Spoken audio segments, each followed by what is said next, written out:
This is a reading of The Game of Life and How to Play It, originally published in 1925, written by Florence Scovel Shinn. Shinn was an artist and a teacher of metaphysics based in New York in the early 1900s. Her books, though brief, are incredibly powerful. Through them, she teaches that it's possible to experience ongoing success in health, wealth, and happiness. She shares real stories from her clients to show how maintaining a positive mindset and using affirmations can help people become successful in life. According to her, this approach allows individuals to influence their circumstances and attract abundance by understanding spiritual principles. Chapter 1. The Game. Most people consider life a battle, but it is not a battle, it is a game. It is a game, however, which cannot be played successfully without the knowledge of spiritual law, and the Old and the New Testaments give the rules of the game with wonderful clearness. Jesus Christ taught that it was a great game of giving and receiving. Whatsoever a man soweth, that shall he also reap. This means that whatever man sends out in word or deed will return to him. What he gives, he will receive. If he gives hate, he will receive hate. If he gives love, he will receive love. If he gives criticism, he will receive criticism. If he lies, he will be lied to. If he cheats, he will be cheated. We are taught also that the imaging faculty plays a leading part in the game of life. Keep thy heart or imagination with all diligence, for out of it are the issues of life. Province 4:23. This means that what man images sooner or later externalizes in his affairs. I know of a man who feared a certain disease. It was a very rare disease and difficult to get, but he pictured it continually and read about it until it manifested in his body, and he died, the victim of distorted imagination. So we see, to play successfully the game of life, we must train the imaging faculty. A person with an imaging faculty trained to image only good brings into his life every righteous desire of his heart: health, wealth, love, friends, perfect self-expression, his highest ideals. The imagination has been called the scissors of the mind, and it is ever cutting, day by day, the pictures man sees there, and sooner or later he meets his own creations in his outer world. To train the imagination successfully, man must understand the workings of his mind. The Greeks said, "Know thyself." There are 3 departments of the mind: the subconscious, conscious, and superconscious. The subconscious is simply power, without direction. It is like steam or electricity, and it does what it is directed to do. It has no power of induction. Whatever man feels deeply or images clearly is impressed upon the subconscious mind and carried out in minutest detail. For example, a woman I know, when a child, always made believe she was a widow. She dressed up in black clothes and wore a long black veil, and people thought she was very clever and amusing. She grew up and married a man with whom she was deeply in love. In a short time he died, and she wore black and a sweeping veil for many years. The picture of herself as a widow was impressed upon the subconscious mind, and in due time worked itself out, regardless of the havoc created. The conscious mind has been called mortal or carnal mind. It is the human mind and sees life as it appears to be. It sees death, disaster, sickness, poverty, and limitation of every kind, and it impresses the subconscious. The superconscious mind is the God mind within each man, and is the realm of perfect ideas. In it is the perfect pattern spoken of by Plato, the divine design. For there is a divine design for each person. There is a place that you are to fill and no one else can fill, something you are to do, which no one else can do.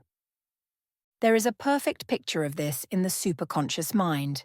It usually flashes across the conscious as an unattainable ideal, something too good to be true. In reality, it is man's true destiny, or destination flashed to him from the infinite intelligence which is within himself.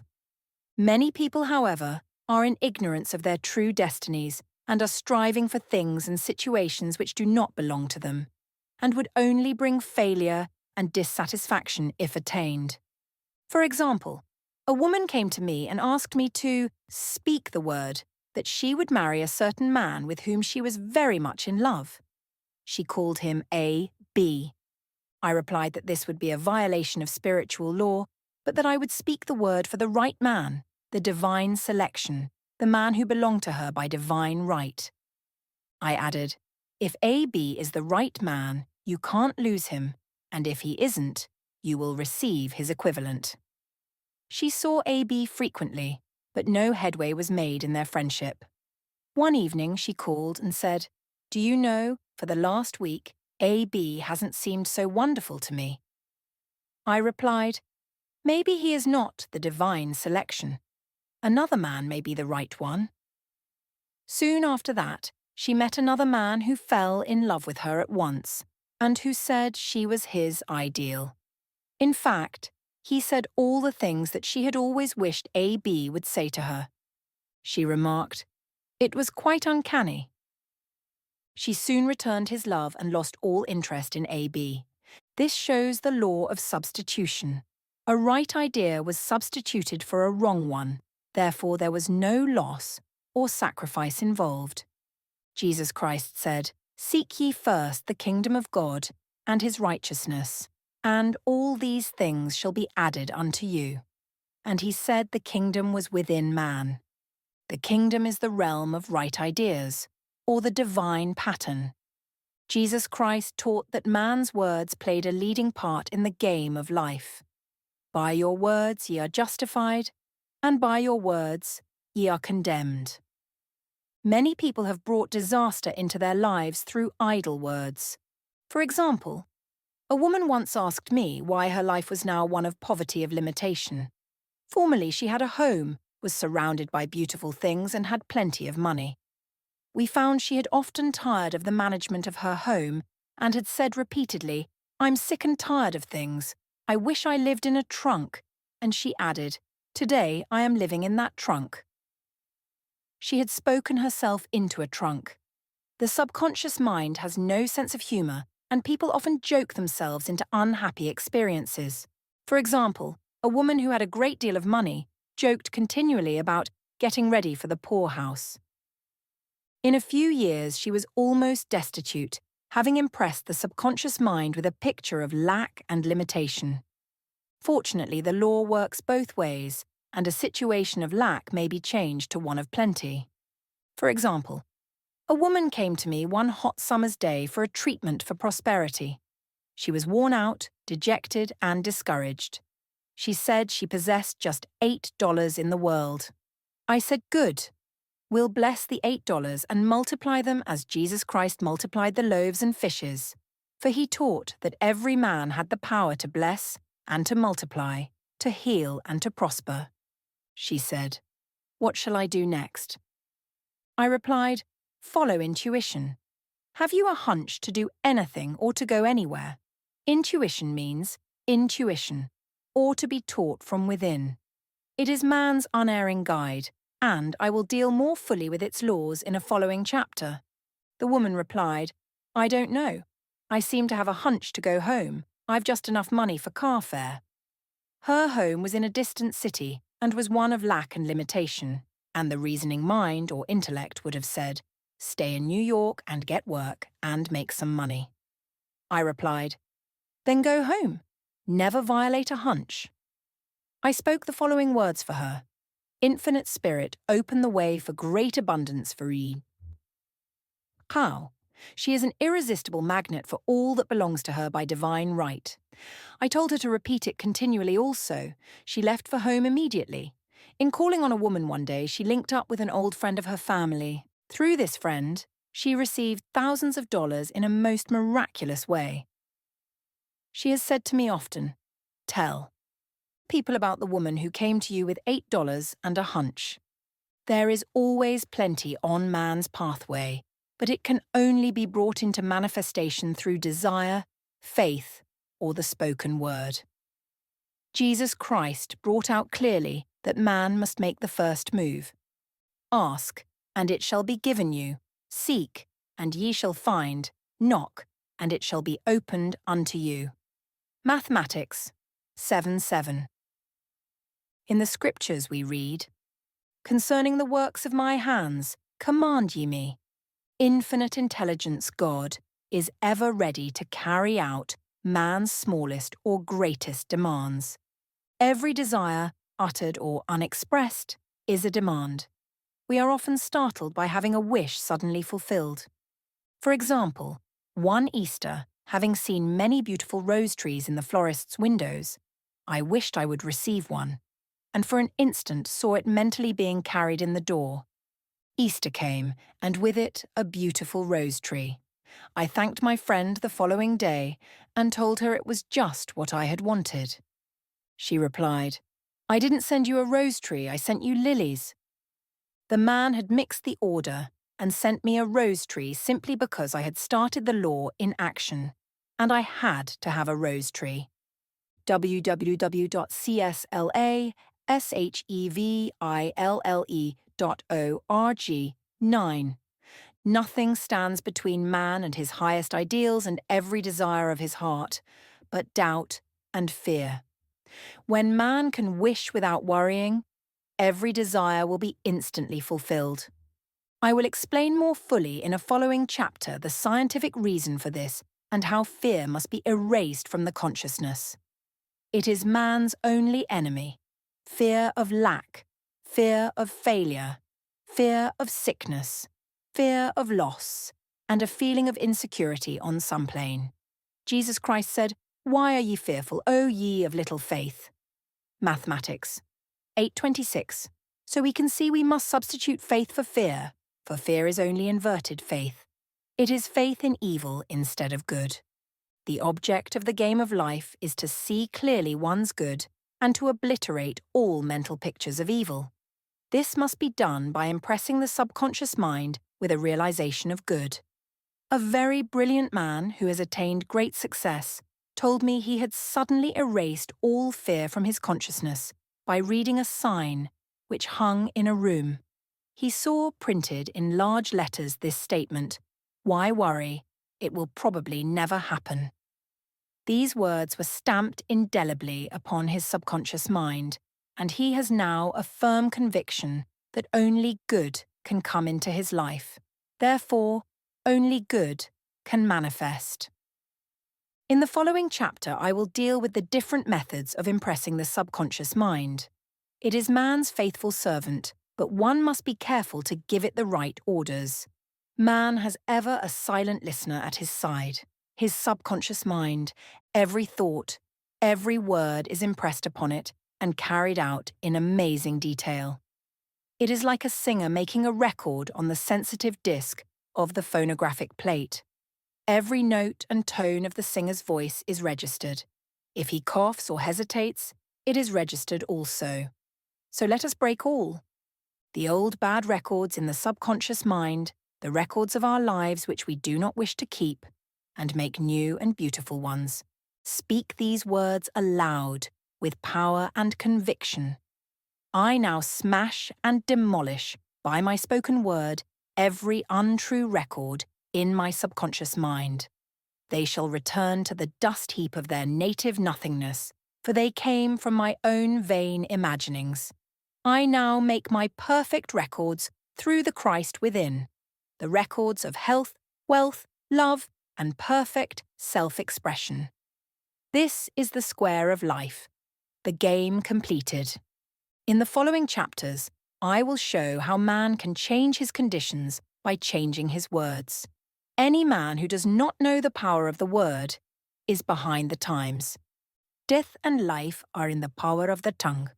Chapter 2. The Law of Prosperity. Yea, the Almighty shall be thy defence, and thou shalt have plenty of silver. One of the greatest messages given to the race through the Scriptures is that God is man's supply and that man can release through his spoken word all that belongs to him by divine right. He must, however, have perfect faith in his spoken word. Isaiah said, "My word shall not return unto me void, but shall accomplish that whereunto it is sent." We know now that words and thoughts are a tremendous vibratory force, ever moulding man's body and affairs. A woman came to me in great distress and said she was to be sued on the 15th of the month for $3,000. She knew no way of getting the money and was in despair. I told her God was her supply, and that there is a supply for every demand. So I spoke the word. I gave thanks that the woman would receive $3,000 at the right time in the right way. I told her she must have perfect faith and act her perfect faith. The 15th came, but no money had materialized. She called me on the phone and asked what she was to do. I replied, "It is Saturday, so they won't sue you today. Your part is to act rich, thereby showing perfect faith that you will receive it by Monday." She asked me to lunch with her to keep up her courage. When I joined her at a restaurant, I said, "This is no time to economize. Order an expensive luncheon. Act as if you had already received the $3,000. All things whatsoever ye ask in prayer, believing, ye shall receive." You must act as if you had already received.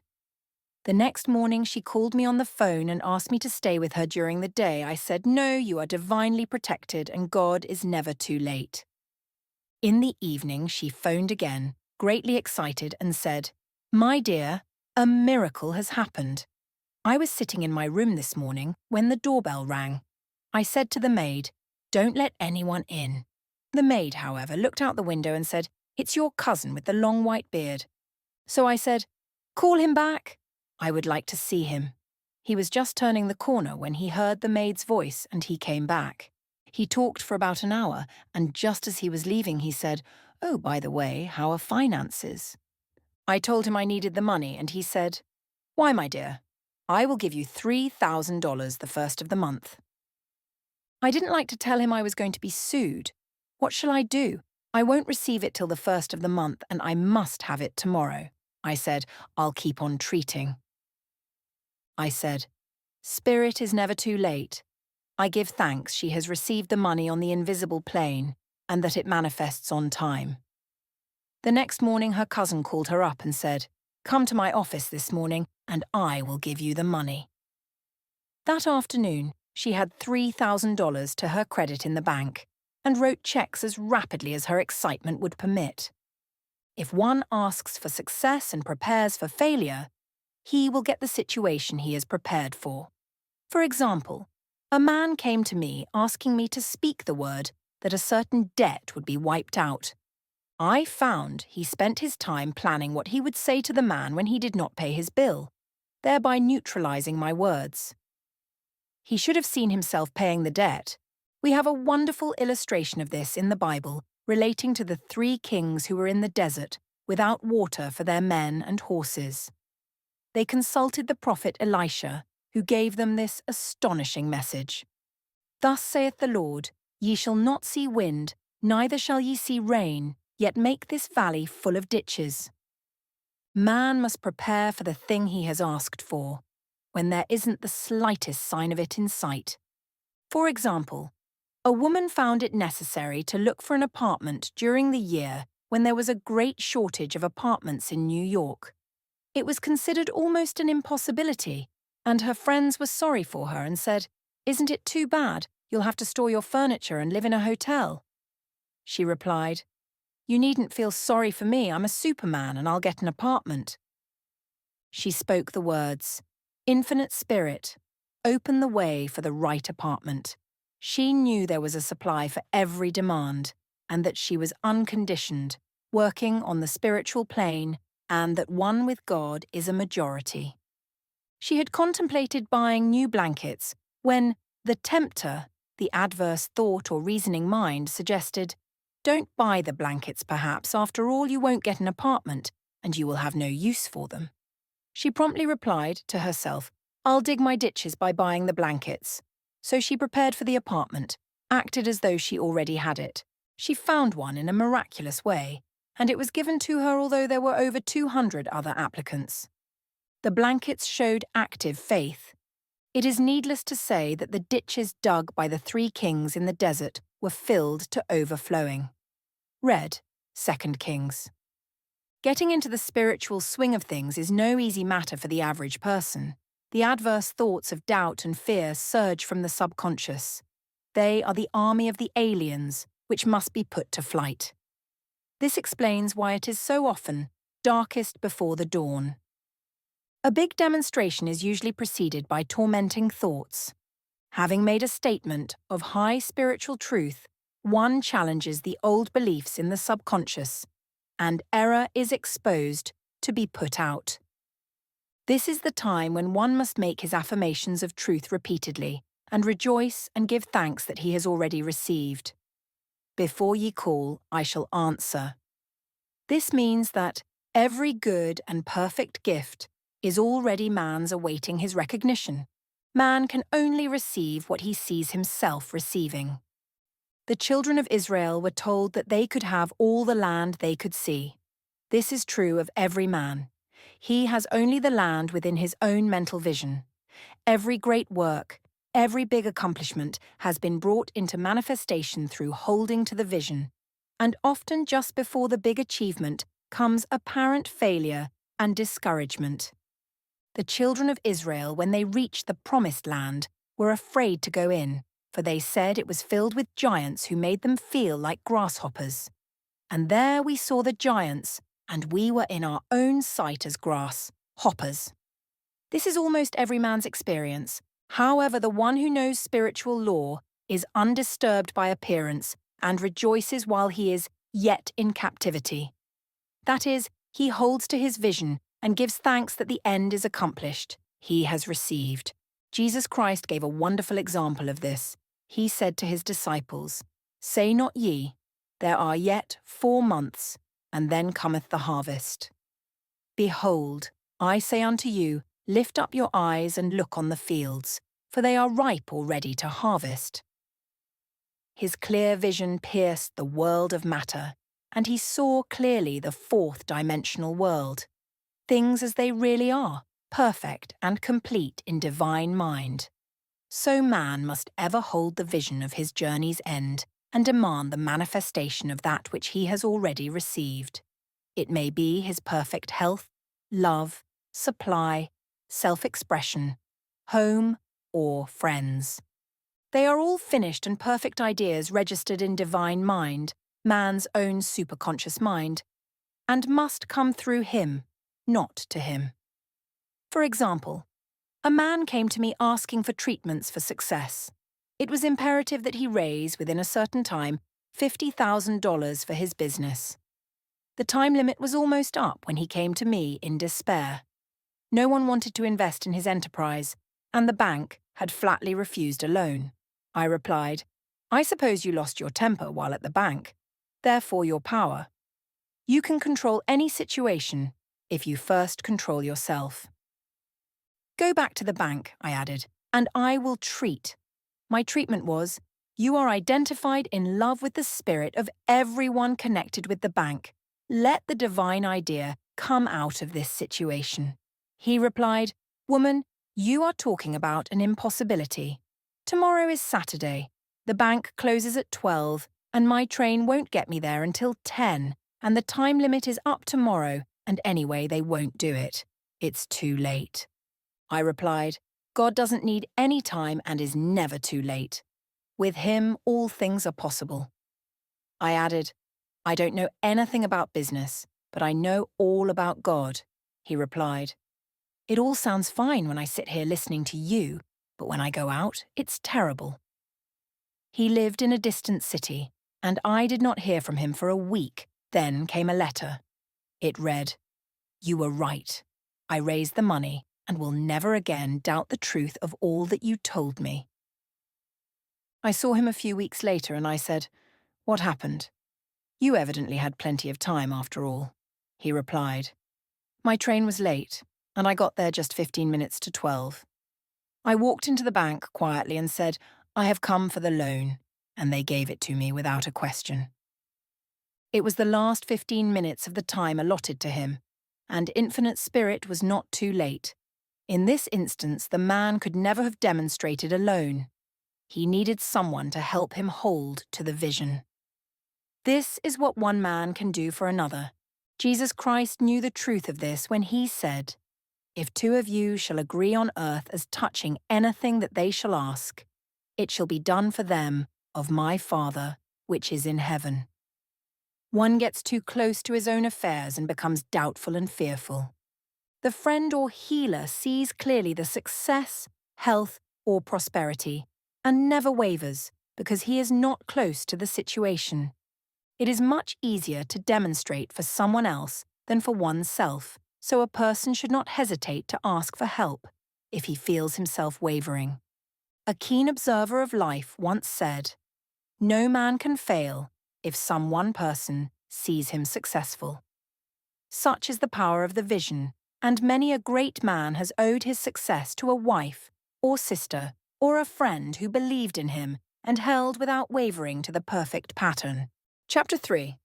The Power of the Word. By thy words thou shalt be justified, and by thy words thou shalt be condemned.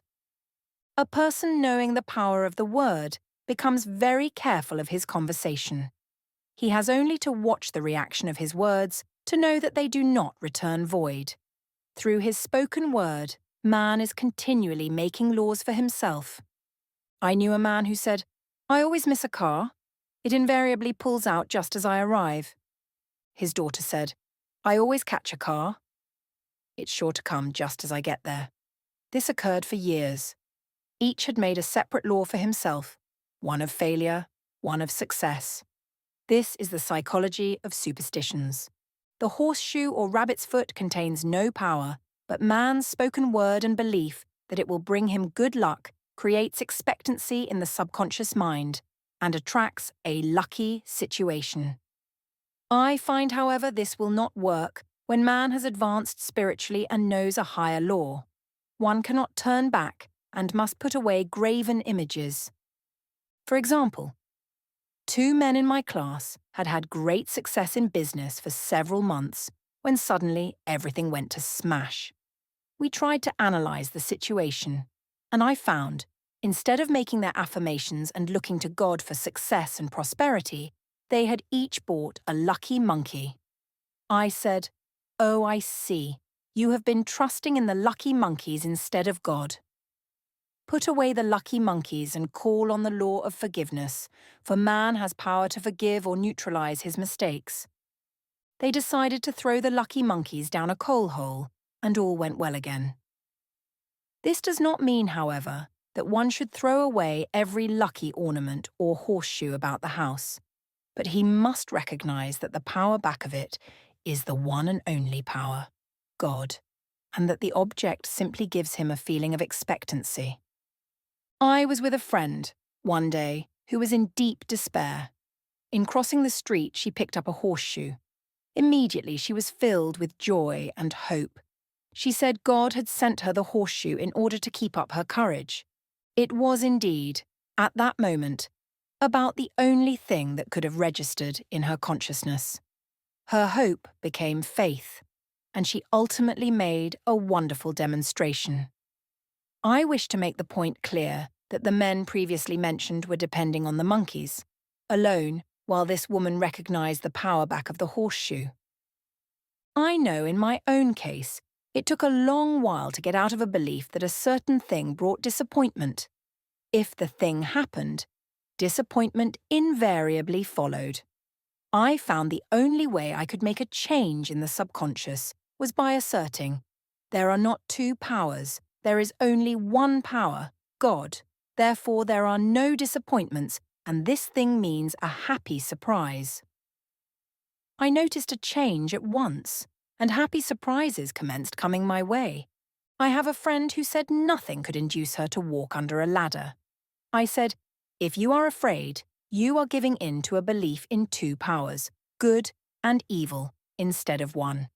As God is absolute, there can be no opposing power, unless man makes the false law of evil for himself.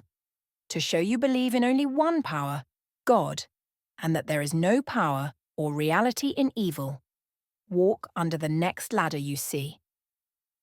Soon after, she went to her bank. She wished to open her box in the safety deposit vault, and there stood a ladder on her pathway. It was impossible to reach the box without passing under the ladder. She quailed with fear and turned back. She could not face the lion on her pathway. However, when she reached the street, my words rang in her ears, and she decided to return and walk under it. It was a big moment in her life, for ladders had held her in bondage for years. She retraced her steps to the vault, and the ladder was no longer there. This so often happens. If one is willing to do a thing he is afraid to do, he does not have to. It is the law of non-resistance, which is so little understood. Someone has said that courage contains genius and magic. Face a situation fearlessly, and there is no situation to face. It falls away of its own weight. The explanation is that fear attracted the ladder on the woman's pathway, and fearlessness removed it. Thus, the invisible forces are ever working for man, who is always pulling the strings himself, though he does not know it. Owing to the vibratory power of words, whatever man voices, he begins to attract. People who continually speak of disease invariably attract it. After man knows the truth, he cannot be too careful of his words. For example, I have a friend who often says on the phone, "Do come to see me and have a nice old-fashioned chat." This old-fashioned chat means an hour of about 500 to 1,000 destructive words, the principal topics being loss, lack, failure, and sickness. I reply, "No, I thank you. I've had enough old-fashioned chats in my life. They are too expensive, but I will be glad to have a new-fashioned chat and talk about what we want, not what we don't want." There is an old saying that man only dares use his words for 3 purposes: to heal, bless, or prosper. What man says of others will be said of him, and what he wishes for another, he is wishing for himself. Curses like chickens come home to roost. If a man wishes someone bad luck, he is sure to attract bad luck himself. If he wishes to aid someone to success, he is wishing and aiding himself to success. The body may be renewed and transformed through the spoken word and clear vision, and disease be completely wiped out of the consciousness. The metaphysician knows that all disease has a mental correspondence, and in order to heal the body, one must first heal the soul. The soul is the subconscious mind, and it must be saved from wrong thinking. In the 23rd Psalm, we read, "He restoreth my soul."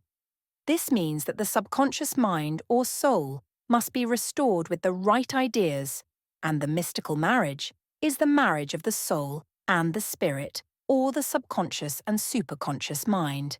They must be one. When the subconscious is flooded with the perfect ideas of the superconscious, God and man are one. I and the Father are one. That is, he is one with the realm of perfect ideas. He is the man made in God's likeness and image, imagination, and is given power and dominion over all created things, his mind, body, and affairs. It is safe to say that all sickness and unhappiness come from the violation of the law of love. "A new commandment I give unto you, love one another, and in the game of life, love or goodwill takes every trick." For example, a woman I know had, for years, an appearance of a terrible skin disease. The doctors told her it was incurable and she was in despair.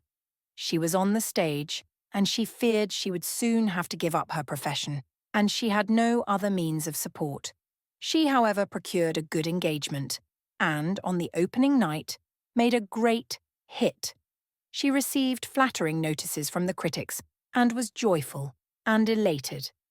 The next day she received a notice of dismissal. A man in the cast had been jealous of her success and had caused her to be sent away. She felt hatred and resentment taking complete possession of her, and she cried out, "Oh God, don't let me hate that man." That night she worked for hours in the silence. She said, "I soon came into a very deep silence. I seemed to be at peace with myself, with the man, and with the whole world. I continued this for 2 following nights, and on the third day I found I was healed completely of the skin disease. In asking for love or goodwill, she had fulfilled the law, for love is the fulfilling of the law, and the disease, which came from subconscious resentment, was wiped out. Continual criticism produces rheumatism, as critical, inharmonious thoughts cause unnatural deposits in the blood, which settle in the joints. False growths are caused by jealousy, hatred, unforgiveness, fear, etc. Every disease is caused by a mind not at ease. I said once in my class, "There is no use asking anyone what's the matter with you. We might just as well say, who's the matter with you?" Unforgiveness is the most prolific cause of disease. It will harden arteries or liver and affect the eyesight. In its train are endless ills. I called on a woman one day who said she was ill from having eaten a poisoned oyster. I replied, "Oh no, the oyster was harmless. You poisoned the oyster. Who's the matter with you?" She answered, "Oh, about 19 people." She had quarrelled with 19 people and had become so inharmonious that she attracted the wrong oyster. Any inharmony on the external indicates there is mental inharmony. As the within, so the without. Man's only enemies are within himself. And a man's foes shall be they of his own household. Personality is one of the last enemies to be overcome, as this planet is taking its initiation in love. It was Christ's message: peace on earth, goodwill towards man. The enlightened man, therefore, endeavours to perfect himself upon his neighbour. His work is with himself, to send out goodwill and blessings to every man. And the marvellous thing is that if one blesses a man, he has no power to harm him. For example, a man came to me asking to treat for success in business. He was selling machinery, and a rival appeared on the scene with what he proclaimed was a better machine, and my friend feared defeat. I said, "First of all, we must wipe out all fear and know that God protects your interests, and that the divine idea must come out of the situation. That is, the right machine will be sold, by the right man, to the right man." And I added, "Don't hold one critical thought towards that man. Bless him all day, and be willing not to sell your machine if it isn't the divine idea." So he went to the meeting, fearless and non-resistant, and blessing the other man. He said the outcome was very remarkable. The other man's machine refused to work, and he sold his without the slightest difficulty. "But I say unto you, love your enemies, bless them that curse you, do good to them that hate you, and pray for them which despitefully use you and persecute you." Goodwill produces a great aura of protection about the one who sends it, and no weapon that is formed against him shall prosper. In other words, love and goodwill destroy the enemies within oneself. Therefore, one has no enemies on the external. There is peace on earth for him who sends goodwill to man. Chapter 4. The Law of Non-Resistance. Resist not evil. Be not overcome of evil, but overcome evil with good. Nothing on earth can resist an absolutely non-resistant person. The Chinese say that water is the most powerful element because it is perfectly non-resistant. It can wear away a rock and sweep all before it. Jesus Christ said, "Resist not evil," for he knew in reality there is no evil, therefore nothing to resist. Evil has come of man's vain imagination, or a belief in two powers, good and evil. There is an old legend that Adam and Eve ate of Maya, the tree of illusion, and saw two powers instead of one power, God. Therefore, evil is a false law man has made for himself through psychoma or soul sleep. Soul sleep means that man's soul has been hypnotized by the race belief of sin, sickness, and death, etc., which is carnal or mortal thought, and his affairs have outpictured his illusions. We have read in a preceding chapter that man's soul is his subconscious mind, and whatever he feels deeply, good or bad, is outpictured by that faithful servant. His body and affairs show forth what he has been picturing. The sick man has pictured sickness, the poor man, poverty, the rich man, wealth. People often say, "Why does a little child attract illness when it is too young even to know what it means?" I answer that children are sensitive and receptive to the thoughts of others about them, and often outpicture the fears of their parents. I heard a metaphysician once say, "If you do not run your subconscious mind yourself, someone else will run it for you." Mothers often unconsciously attract illness and disaster to their children by continually holding them in thoughts of fear and watching for symptoms. For example, a friend asked a woman if her little girl had had the measles. She replied promptly, "Not yet." This implied that she was expecting the illness and, therefore, preparing the way for what she did not want for herself and child. However, the man who is centered and established in right thinking, the man who sends out only goodwill to his fellow man, and who is without fear, cannot be touched or influenced by the negative thoughts of others. In fact, he could then receive only good thoughts, as he himself sends forth only thoughts. Resistance is hell, for it places man in a state of torment. A metaphysician once gave me a wonderful recipe for taking every trick in the game of life. It is the acme of non-resistance. He gave it in this way. At one time in my life, I baptized children, and of course they had many names. Now I no longer baptize children, but I baptize events, but I give every event the same name. If I have a failure, I baptize its success, in the name of the Father, and of the Son, and of the Holy Ghost. In this we see the great law of transmutation, founded on non-resistance. Through his spoken word, every failure was transmuted into success. For example, a woman who required money and who knew the spiritual law of opulence was thrown in a business way continually with a man who made her feel very poor. He talked lack and limitation, and she commenced to catch his poverty thoughts, so she disliked him and blamed him for her failure. She knew in order to demonstrate her supply, she must first feel that she had received. A feeling of opulence must precede its manifestation. It dawned on her one day that she was resisting the situation and seeing two powers instead of one. So she blessed the man and baptized the situation success. She affirmed, "As there is only one power, God, this man is here for my good and my prosperity." Just what he did not seem to be there for.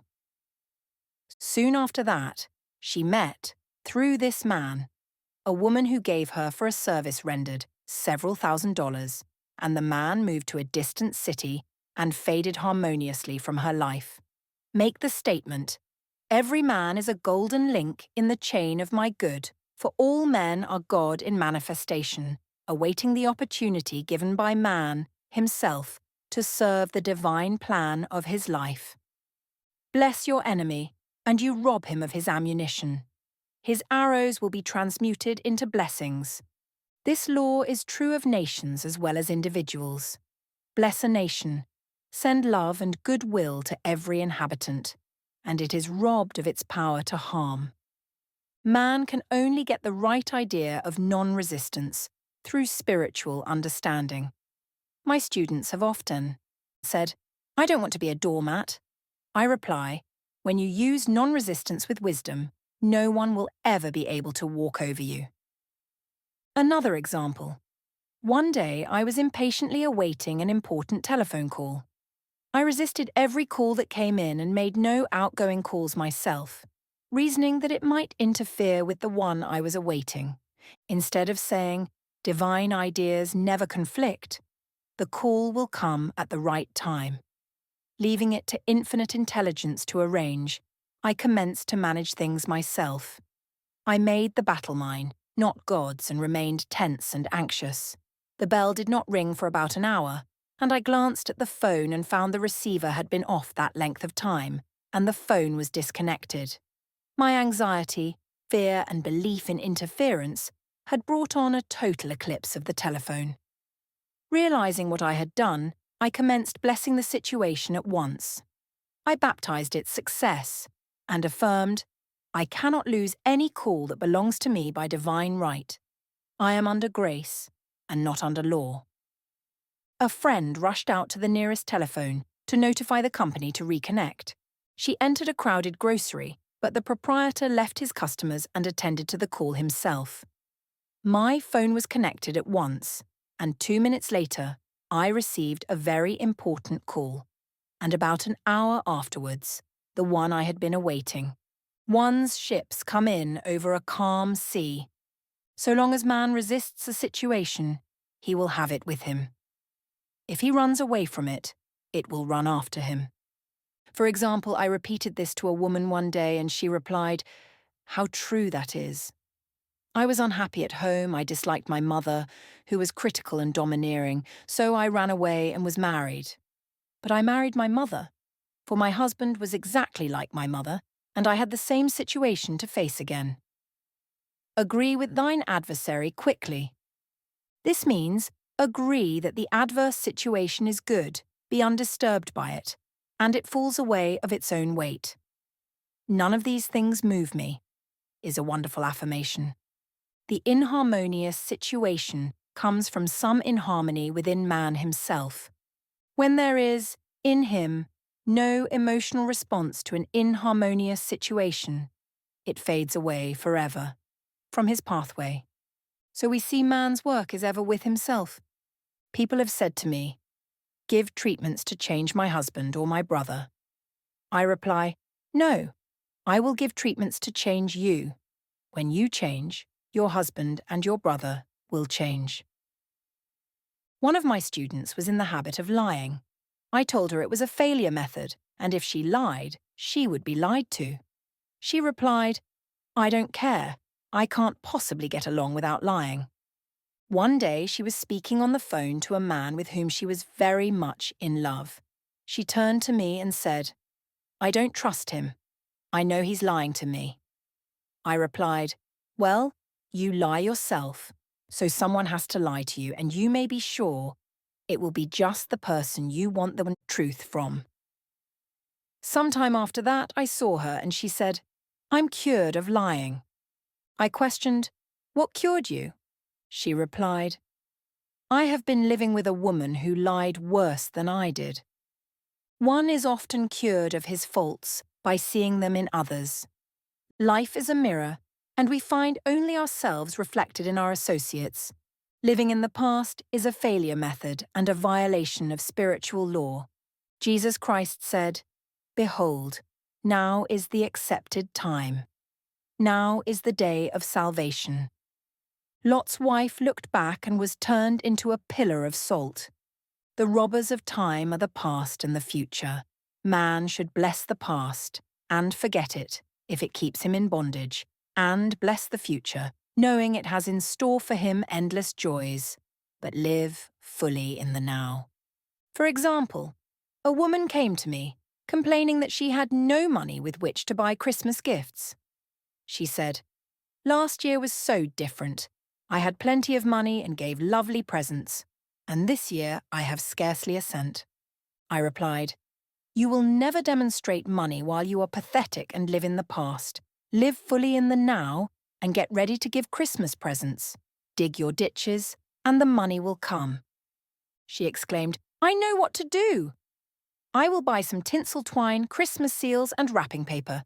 I replied, "Do that, and the presents will come and stick themselves to the Christmas seals." This too was showing financial fearlessness and faith in God. As the reasoning mind said, "Keep every cent you have, as you are not sure you will get any more." She bought the seals, paper and twine, and a few days before Christmas received a gift of several $100s. Buying the seals and twine had impressed the subconscious with expectancy and opened the way for the manifestation of the money. She purchased all the presents in plenty of time. Man must live suspended in the moment. Look well, therefore, to this day. Such is the salutation of the dawn. He must be spiritually alert, ever awaiting his leads, taking advantage of every opportunity. One day I said continually, silently, "Infinite Spirit, don't let me miss a trick." And something very important was told to me that evening. It is most necessary to begin the day with right words. Make an affirmation immediately upon waking. For example, "Thy will be done this day. Today is a day of completion. I give thanks for this perfect day. Miracle shall follow miracle, and wonders shall never cease." Make this a habit, and one will see wonders and miracles come into his life. One morning I picked up a book and read, "Look with wonder at that which is before you." It seemed to be my message for the day, so I repeated again and again, "Look with wonder at that which is before you." At about noon, a large sum of money was given me, which I had been desiring for a certain purpose. In a following chapter, I will give affirmations that I have found most effective. However, one should never use an affirmation unless it is absolutely satisfying and convincing to his own consciousness, and often an affirmative is changed to suit different people. For example, the following has brought success to many. "I have a wonderful work, in a wonderful way. I give wonderful service, for wonderful pay." I gave the first two lines to one of my students, and she added the last two. It made a most powerful statement, as there should always be perfect payment for perfect service, and a rhyme sinks easily into the subconscious. She went about singing it aloud, and soon did receive wonderful work in a wonderful way, and gave wonderful service for wonderful pay. Another student, a businessman, took it, and changed the word work to business. He repeated, "I have a wonderful business, in a wonderful way, and I give wonderful service for wonderful pay." That afternoon, he made a $41,000 deal. Though there had been no activity in his affairs for months, every affirmation must be carefully worded and completely cover the ground. For example, I knew a woman who was in great need and made a demand for work. She received a great deal of work but was never paid anything. She now knows to add, "Wonderful service for wonderful pay." It is man's divine right to have plenty, more than enough. His barns should be full and his cup should flow over. This is God's idea for man, and when man breaks down the barriers of lack in his own consciousness, the golden age will be his, and every righteous desire of his heart fulfilled. Chapter 5. The Law of Karma and the Law of Forgiveness. Man receives only that which he gives. The game of life is a game of boomerangs. Man's thoughts, deeds, and words return to him sooner or later with astounding accuracy. This is the law of karma, which is Sanskrit for comeback. Whatsoever a man soweth, that shall he also reap. For example, a friend told me this story of herself, illustrating the law. She said, "I make all my karma on my aunt, whatever I say to her, someone says to me." I am often irritable at home, and one day said to my aunt who was talking to me during dinner, "No more talk, I wish to eat in peace." The following day, I was lunching with a woman with whom I wished to make a great impression. I was talking animatedly when she said, "No more talk, I wish to eat in peace." My friend is high in consciousness, so her karma returns much more quickly than to one on the mental plane.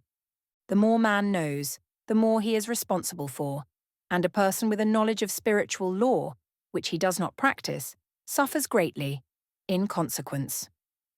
The fear of the Lord, law, is the beginning of wisdom. If we read the word Lord, law, it will make many passages in the Bible much clearer. "Vengeance is mine, I will repay, saith the Lord," law. It is the law which takes vengeance, not God. God sees man perfect, created in his own image, imagination, and given power and dominion. This is the perfect idea of man, registered in divine mind, awaiting man's recognition. For man can only be what he sees himself to be, and only attain what he sees himself attaining. Nothing ever happens without an onlooker, is an ancient saying. Man sees first his failure or success, his joy or sorrow before it swings into visibility from the scenes set in his own imagination. We have observed this in the mother picturing disease for her child, or a woman seeing success for her husband. Jesus Christ said, "And ye shall know the truth, and the truth shall make you free." So we see freedom from all unhappy conditions comes through knowledge, a knowledge of spiritual law. Obedience precedes authority, and the law obeys man when he obeys the law. The law of electricity must be obeyed before it becomes man's servant. When handled ignorantly, it becomes man's deadly foe. So with the laws of mind. For example, a woman with a strong personal will wished she owned a house which belonged to an acquaintance, and she often made mental pictures of herself living in the house. In the course of time, the man died and she moved into the house. Several years afterwards, coming into the knowledge of spiritual law, she said to me, "Do you think I had anything to do with that man's death?" I replied, "Yes, your desire was so strong, everything made way for it, but you paid your karmic debt. Your husband, whom you loved devotedly, died soon after, and the house was a white elephant on your hands for years." The original owner, however, could not have been affected by her thoughts had he been positive in the truth, nor her husband, but they were both under karmic law. The woman should have said, feeling the great desire for the house, "Infinite intelligence, give me the right house, equally as charming as this, the house which is mine by divine right." The divine selection would have given perfect satisfaction and brought good to all. The divine pattern is the only safe pattern to work by. Desire is a tremendous force and must be directed in the right channels, or chaos ensues. In demonstrating, the most important step is the first step, to ask aright. Man should always demand only that which is his by divine right. To go back to the illustration, had the woman taken this attitude, "If this house I desire is mine, I cannot lose it. If it is not, give me its equivalent," the man might have decided to move out harmoniously, had it been the divine selection for her, or another house would have been substituted.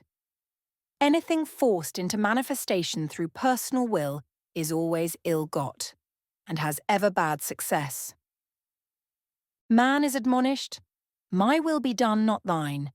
And the curious thing is, man always gets just what he desires when he does relinquish personal will, thereby enabling infinite intelligence to work through him. "Stand ye still and see the salvation of the Lord." Law. For example, a woman came to me in great distress. Her daughter had determined to take a very hazardous trip, and the mother was filled with fear. She said she had used every argument, had pointed out the dangers to be encountered, and forbidden her to go, but the daughter became more and more rebellious and determined. I said to the mother, "You are forcing your personal will upon your daughter, which you have no right to do, and your fear of the trip is only attracting it, for man attracts what he fears." I added, "Let go and take your mental hands off. Put it in God's hands and use this statement: I put this situation in the hands of infinite love and wisdom. If this trip is the divine plan, I bless it and no longer resist, but if it is not divinely planned, I give thanks that it is now dissolved and dissipated." A day or two after that, her daughter said to her, "Mother, I have given up the trip," and the situation returned to its native nothingness. It is learning to stand still, which seems so difficult for man.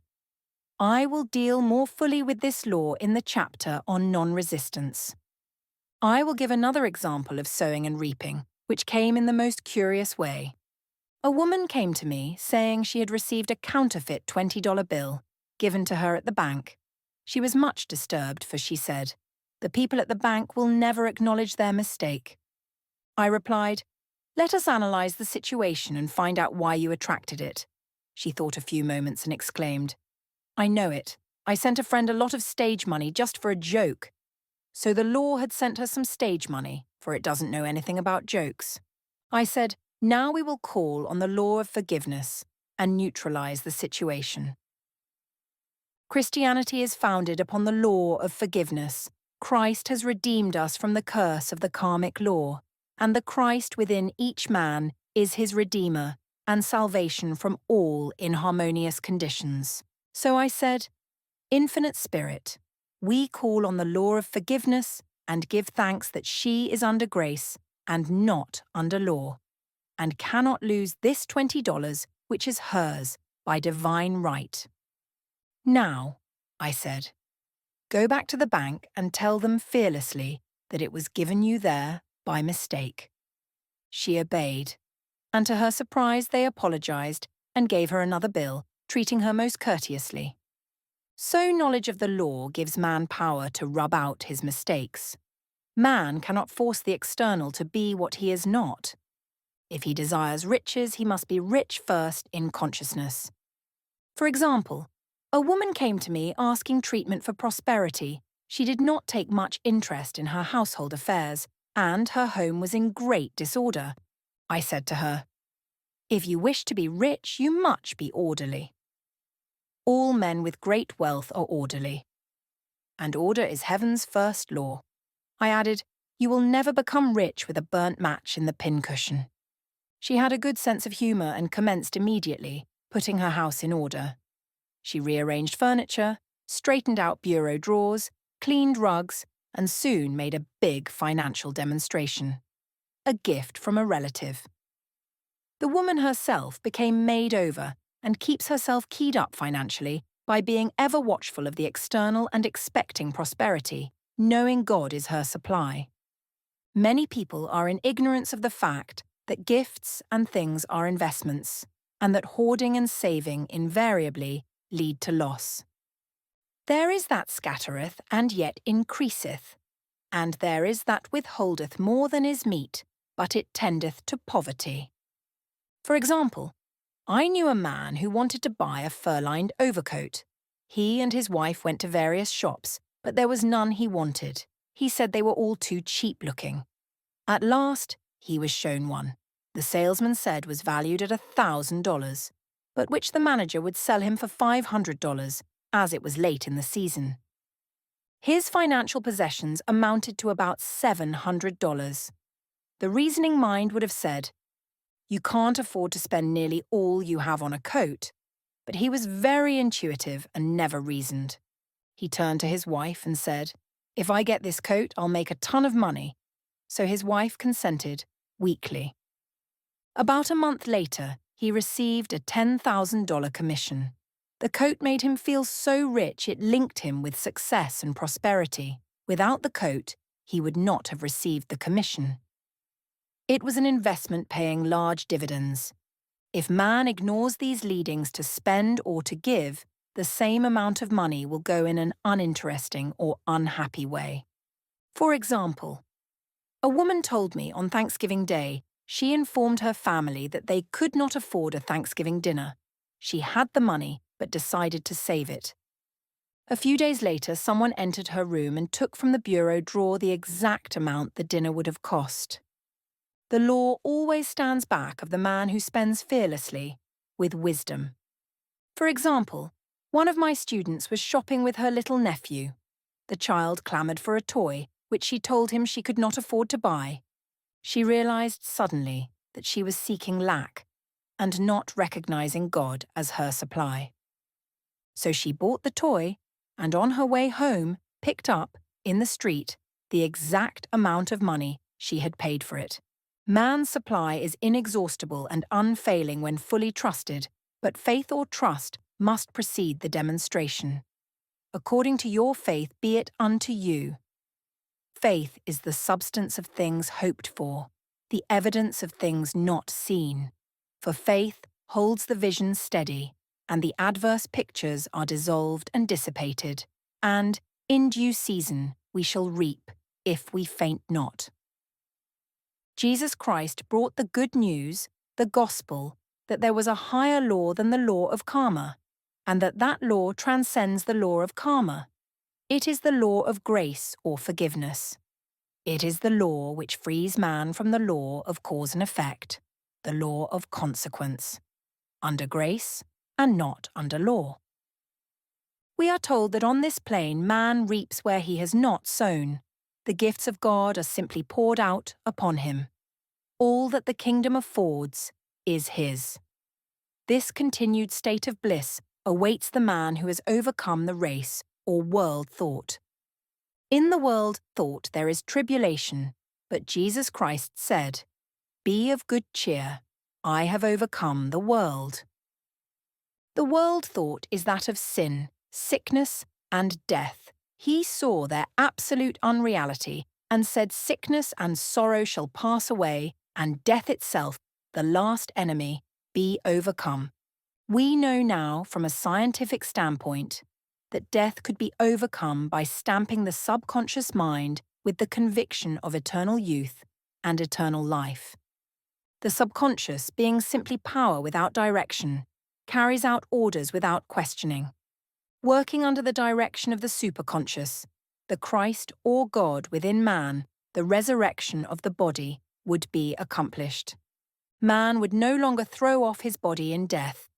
It would be transformed into the body electric, sung by Walt Whitman, for Christianity is founded upon the forgiveness of sins and an empty tomb. Chapter 6. Casting the burden, impressing the subconscious. When man knows his own powers and the workings of his mind, his great desire is to find an easy and quick way to impress the subconscious with good, for simply an intellectual knowledge of the truth will not bring results. In my own case, I found the easiest way is in casting the burden. A metaphysician once explained it in this manner. He said, "The only thing which gives anything weight in nature is the law of gravitation, and if a boulder could be taken high above the planet, there would be no weight in that boulder. And that is what Jesus Christ meant when he said, 'My yoke is easy, and my burden is light.'" He had overcome the world vibration, and functioned in the fourth-dimensional realm, where there is only perfection, completion, life, and joy. He said, "Come to me all ye that labour and are heavy laden, and I will give you rest. Take my yoke upon you, for my yoke is easy, and my burden is light." We are also told in the 55th Psalm, to cast thy burden upon the Lord. Many passages in the Bible state that the battle is God's, not man's, and that man is always to stand still and see the salvation of the Lord. This indicates that the superconscious mind, or Christ within, is the department which fights man's battle and relieves him of burdens. We see, therefore, that man violates law if he carries a burden, and a burden is an adverse thought or condition, and this thought or condition has its root in the subconscious. It seems almost impossible to make any headway directing the subconscious from the conscious, or reasoning mind, as the reasoning mind, the intellect, is limited in its conceptions and filled with doubts and fears. How scientific it then is to cast the burden upon the superconscious mind, or Christ within, where it is made light, or dissolved into its native nothingness. For example, a woman in urgent need of money made the statement, "I cast this burden of lack on the Christ within, and I go free to have plenty." The belief in lack was her burden, and as she cast it upon the Christ within, the superconscious flooded the subconscious with its belief of plenty, and an avalanche of supply was the result. We read, "The Christ in you, the hope of glory." Another example. One of my students had been given a new piano, and there was no room in her studio for it until she had moved out the old one. She was in a state of perplexity. She wanted to keep the old piano, but knew of no place to send it. She became desperate as the new piano was to be sent immediately. In fact, was on its way, with no place to put it. She said it came to her to repeat, "I cast this burden on the Christ within, and I go free." A few moments later, her phone rang. And a woman friend asked if she might rent her old piano, and it was moved out a few minutes before the new one arrived. I knew a woman whose burden was resentment. She said, "I cast this burden of resentment on the Christ within, and I go free to be loving, harmonious, and happy." The almighty superconscious flooded the subconscious with love, and her whole life was changed. For years, resentment had held her in a state of torment and imprisoned her soul, the subconscious mind. The statement should be made over and over and over, sometimes for hours at a time, silently or audibly, with quietness but determination. I have often compared it to winding up a Victrola. We must wind ourselves up with the spoken word. I have noticed in casting the burden, after a little while, one seems to see clearly. It is impossible to have clear vision while in the throes of carnal mind. Doubts and fear poison the mind and body, and the imagination runs riot, attracting disaster and disease. In steadily repeating the affirmation, "I cast this burden on the Christ within and go free," the vision clears, and with it a feeling of relief, and sooner or later comes the manifestation of good, be it health, happiness, or supply. One of my students once asked me to explain the darkness before the dawn. I referred in a preceding chapter to the fact that often, before the big demonstration, everything seems to go wrong, and deep depression clouds the consciousness. It means that out of the subconscious are rising the doubts and fears of the ages. These old derelicts of the subconscious rise to the surface, to be put out. It is then that man should clap his cymbals, like Jehoshaphat, and give thanks that he is saved, even though he seems surrounded by the enemy, the situation of lack or disease. The student continued, "How long must one remain in the dark?" And I replied, "Until one can see in the dark, and casting the burden enables one to see in the dark." In order to impress the subconscious, active faith is always essential. Faith without works is dead. In these chapters, I have endeavoured to bring out this point. Jesus Christ showed active faith when he commanded the multitude to sit down on the ground before he gave thanks for the loaves and the fishes. I will give another example showing how necessary this step is. In fact, active faith is the bridge over which man passes to his promised land. Through misunderstanding, a woman had been separated from her husband, whom she loved deeply. He refused all offers of reconciliation and would not communicate with her in any way. Coming into the knowledge of spiritual law, she denied the appearance of separation. She made this statement, "There is no separation in divine mind. Therefore, I cannot be separated from the love and companionship which are mine by divine right." She showed active faith by arranging a place for him at the table every day, thereby impressing the subconscious with a picture of his return. Over a year passed, but she never wavered, and one day he walked in. The subconscious is often impressed through music. Music has a fourth-dimensional quality and releases the soul from imprisonment. It makes wonderful things seem possible and easy of accomplishment. I have a friend who uses her Victrola daily for this purpose. It puts her in perfect harmony and releases the imagination. Another woman often dances while making her affirmations. The rhythm and harmony of music and motion carry her words forth with tremendous power. The student must remember also not to despise the day of small things. Invariably, before a demonstration, come signs of land. Before Columbus reached America, he saw birds and twigs which showed him land was near. So it is with a demonstration, but often the student mistakes it for the demonstration itself and is disappointed. For example, a woman had spoken the word for a set of dishes. Not long afterwards, a friend gave her a dish which was old and cracked. She came to me and said, "Well, I asked for a set of dishes, and all I got was a cracked plate." I replied, "The plate was only signs of land." It shows your dishes are coming. Look upon it as birds and seaweed. And not long afterwards, the dishes came. Continually, making believe impresses the subconscious. If one makes believe he is rich and makes believe he is successful, in due time he will reap. Children are always making believe, and, except ye be converted and become as little children, ye shall not enter the kingdom of heaven. For example, I know of a woman who was very poor, but no one could make her feel poor. She earned a small amount of money from rich friends who constantly reminded her of her poverty and to be careful and saving. Regardless of their admonitions, she would spend all her earnings on a hat or make someone a gift and be in a rapturous state of mind. Her thoughts were always centered on beautiful clothes and rings and things, but without envying others. She lived in the world of the wondrous, and only riches seemed real to her.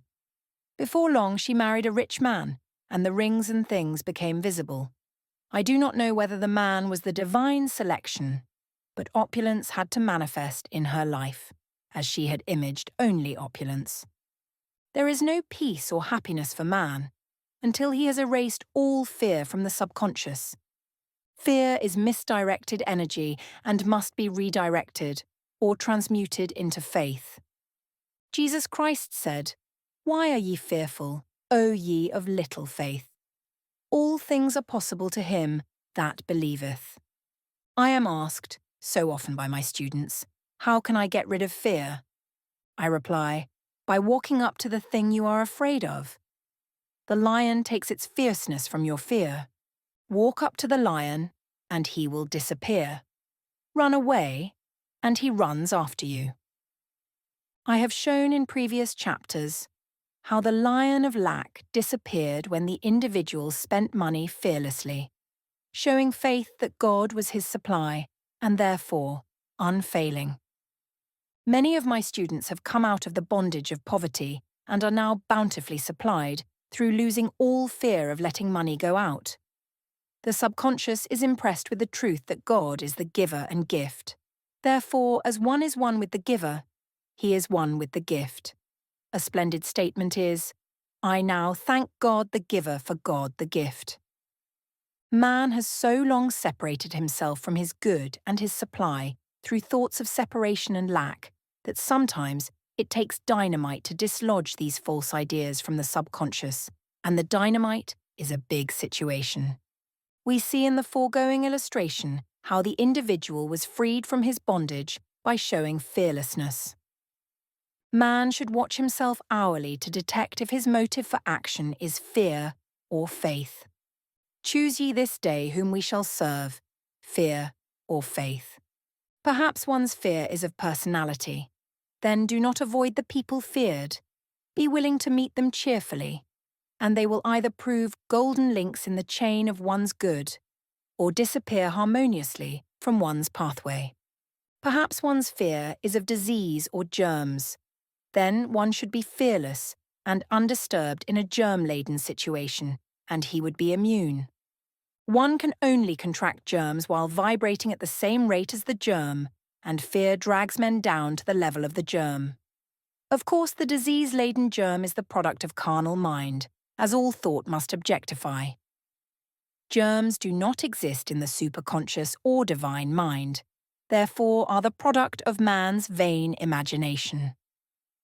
In the twinkling of an eye, man's release will come when he realizes there is no power in evil. The material world will fade away, and the fourth-dimensional world, the world of the wondrous, will swing into manifestation. And I saw a new heaven, and a new earth, and there shall be no more death, neither sorrow nor crying, neither shall there be any more pain, for the former things are passed away. Chapter 7. Love. Every man on this planet is taking his initiation in love. A new commandment I give unto you, that ye love one another. Ouspensky states in Tertium Organum that love is a cosmic phenomenon and opens to man the fourth-dimensional world, the world of the wondrous. Real love is selfless and free from fear. It pours itself out upon the object of its affection without demanding any return. Its joy is in the joy of giving. Love is God in manifestation and the strongest magnetic force in the universe. Pure, unselfish love draws to itself its own. It does not need to seek or demand. Scarcely anyone has the faintest conception of real love. Man is selfish, tyrannical, or fearful in his affections, thereby losing the thing he loves. Jealousy is the worst enemy of love, for the imagination runs riot, seeing the loved one attracted to another, and invariably these fears objectify if they are not neutralized. For example, a woman came to me in deep distress. The man she loved had left her for other women and said he never intended to marry her.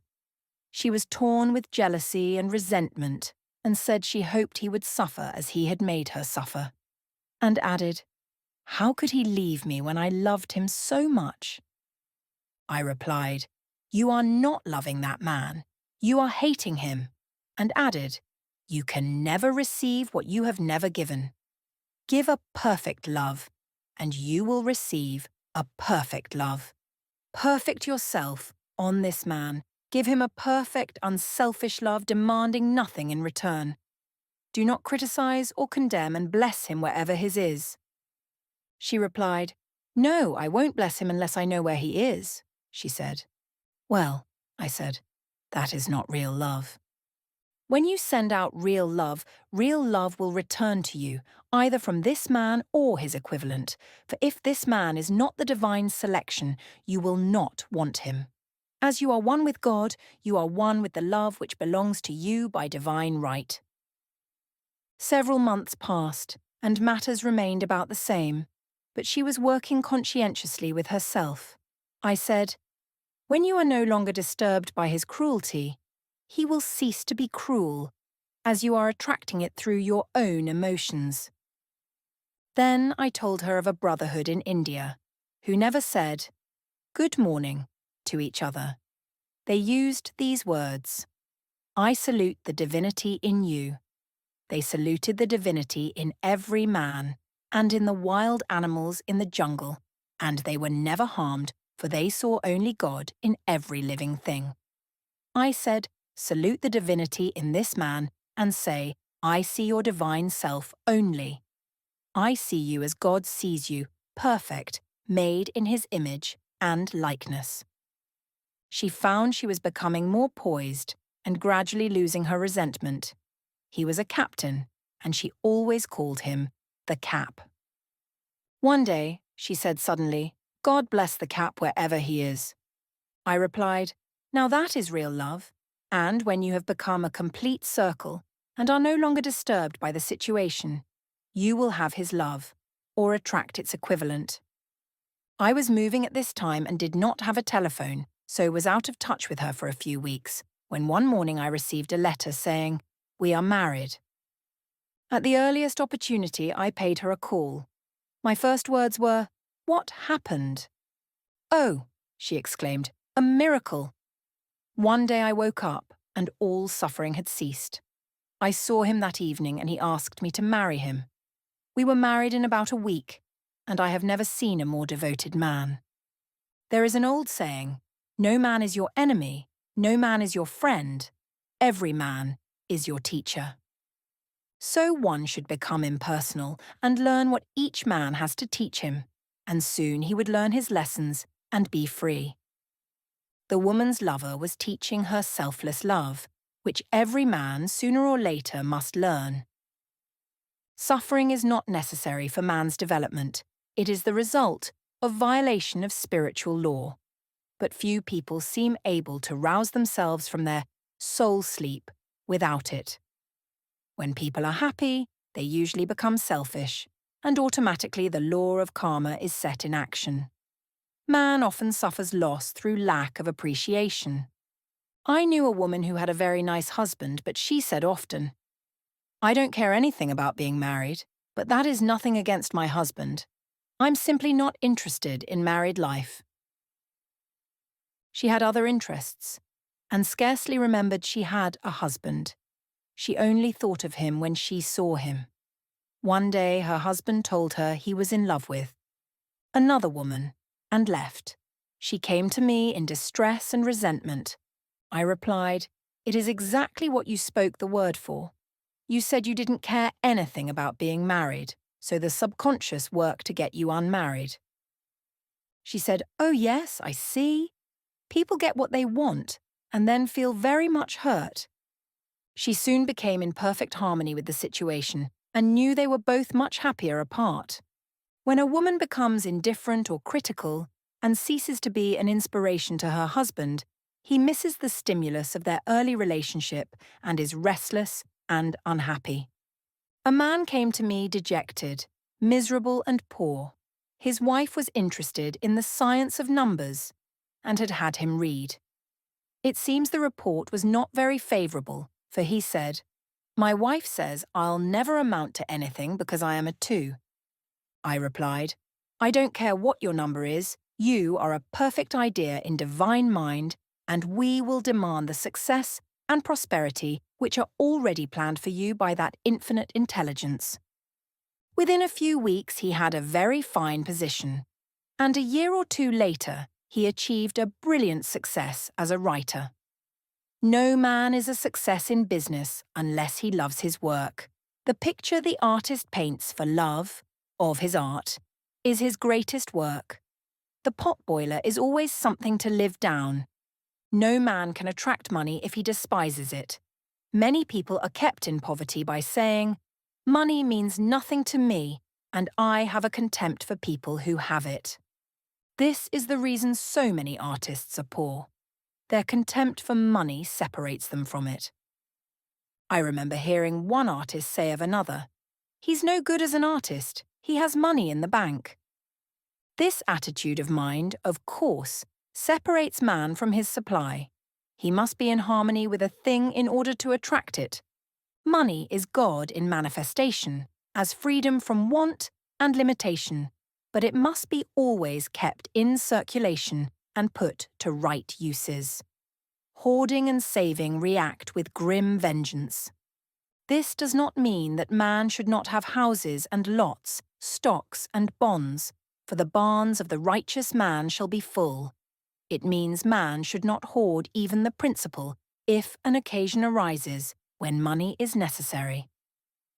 In letting it go out fearlessly and cheerfully, he opens the way for more to come in, for God is man's unfailing and inexhaustible supply. This is the spiritual attitude towards money, and the great bank of the universal never fails. We see an example of hoarding in the film production of Greed. The woman won $5,000 in a lottery, but would not spend it. She hoarded and saved, let her husband suffer and starve, and eventually she scrubbed floors for a living. She loved the money itself and put it above everything, and one night she was murdered and the money taken from her. This is an example of where love of money is the root of all evil. Money in itself is good and beneficent, but used for destructive purposes, hoarded and saved, or considered more important than love, brings disease and disaster, and the loss of the money itself. Follow the path of love and all things are added, for God is love and God is supply. Follow the path of selfishness and greed, and the supply vanishes, or man is separated from it. For example, I knew the case of a very rich woman who hoarded her income. She rarely gave anything away, but bought and bought and bought things for herself. She was very fond of necklaces, and a friend once asked her how many she possessed. She replied, 67. She bought them and put them away, carefully wrapped in tissue paper. Had she used the necklaces, it would have been quite legitimate, but she was violating the law of use. Her closets were filled with clothes she never wore and jewels which never saw the light. The woman's arms were gradually becoming paralyzed from holding on to things, and eventually she was considered incapable of looking after her affairs, and her wealth was handed over to others to manage. So man, in ignorance of the law, brings about his own destruction. All disease, all unhappiness come from the violation of the law of love. Man's boomerangs of hate, resentment, and criticism come back laden with sickness and sorrow. Love seems almost a lost art, but the man with the knowledge of spiritual law knows it must be regained, for without it, he has become as sounding brass and tinkling cymbals. For example, I had a student who came to me month after month to clean her consciousness of resentment. After a while, she arrived at the point where she resented only one woman, but that one woman kept her busy. Little by little she became poised and harmonious, and one day all resentment was wiped out. She came in radiant and exclaimed, "You can't understand how I feel." The woman said something to me, and instead of being furious, I was loving and kind, and she apologized and was perfectly lovely to me. No one can understand the marvelous lightness I feel within. Love and goodwill are invaluable in business. For example, a woman came to me complaining of her employer. She said she was cold and critical and knew she did not want her in the position. "Well," I replied, "salute the divinity in the woman and send her love." She said, "I can't. She's a marble woman."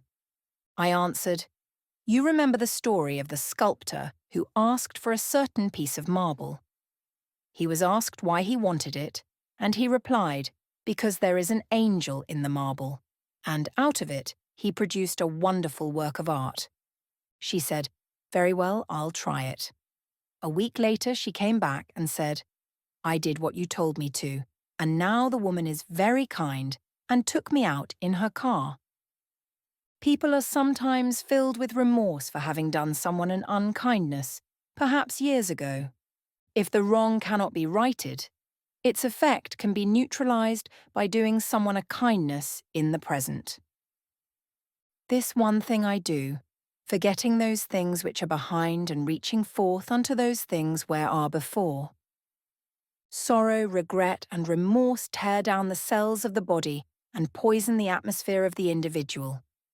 A woman said to me in deep sorrow, "Treat me to be happy and joyous, for my sorrow makes me so irritable with the members of my family that I keep making more calmer." I was asked to treat a woman who was mourning for her daughter. I denied all belief in loss and separation and affirmed that God was the woman's joy, love, and peace. The woman gained her poise at once, but sent word by her son not to treat any longer because she was so happy it wasn't respectable. So mortal mind loves to hang on to its griefs and regrets. I knew a woman who went about bragging of her troubles, so, of course, she always had something to brag about.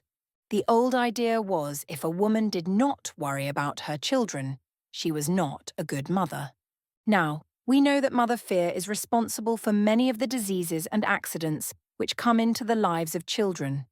For fear pictures vividly the disease or situation feared, and these pictures objectify, if not neutralized.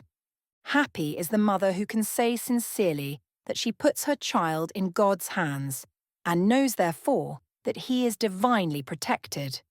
She, in this way, throws about him a great aura of protection. For example, a woman awoke suddenly, in the night, feeling her brother was in great danger.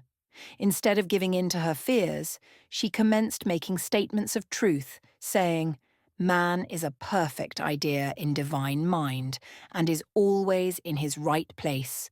Therefore, my brother is in his right place, and is divinely protected." The next day she found that her brother had been in close proximity to an explosion in a mine, but had miraculously escaped.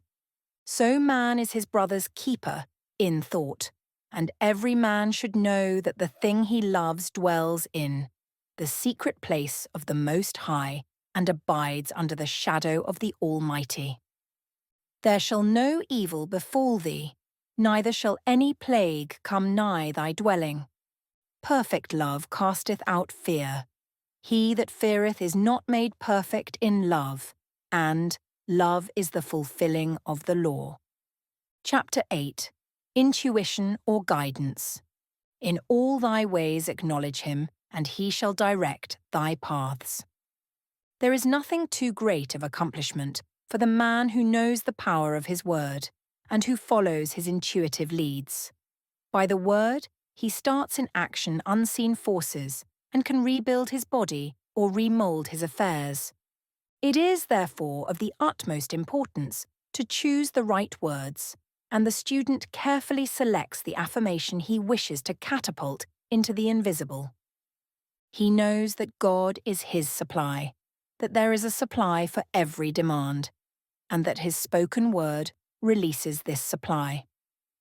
Ask, and ye shall receive. Man must make the first move. Draw nigh to God, and he will draw nigh to you. I have often been asked just how to make a demonstration. I reply, speak the word, and then do not do anything until you get a definite lead.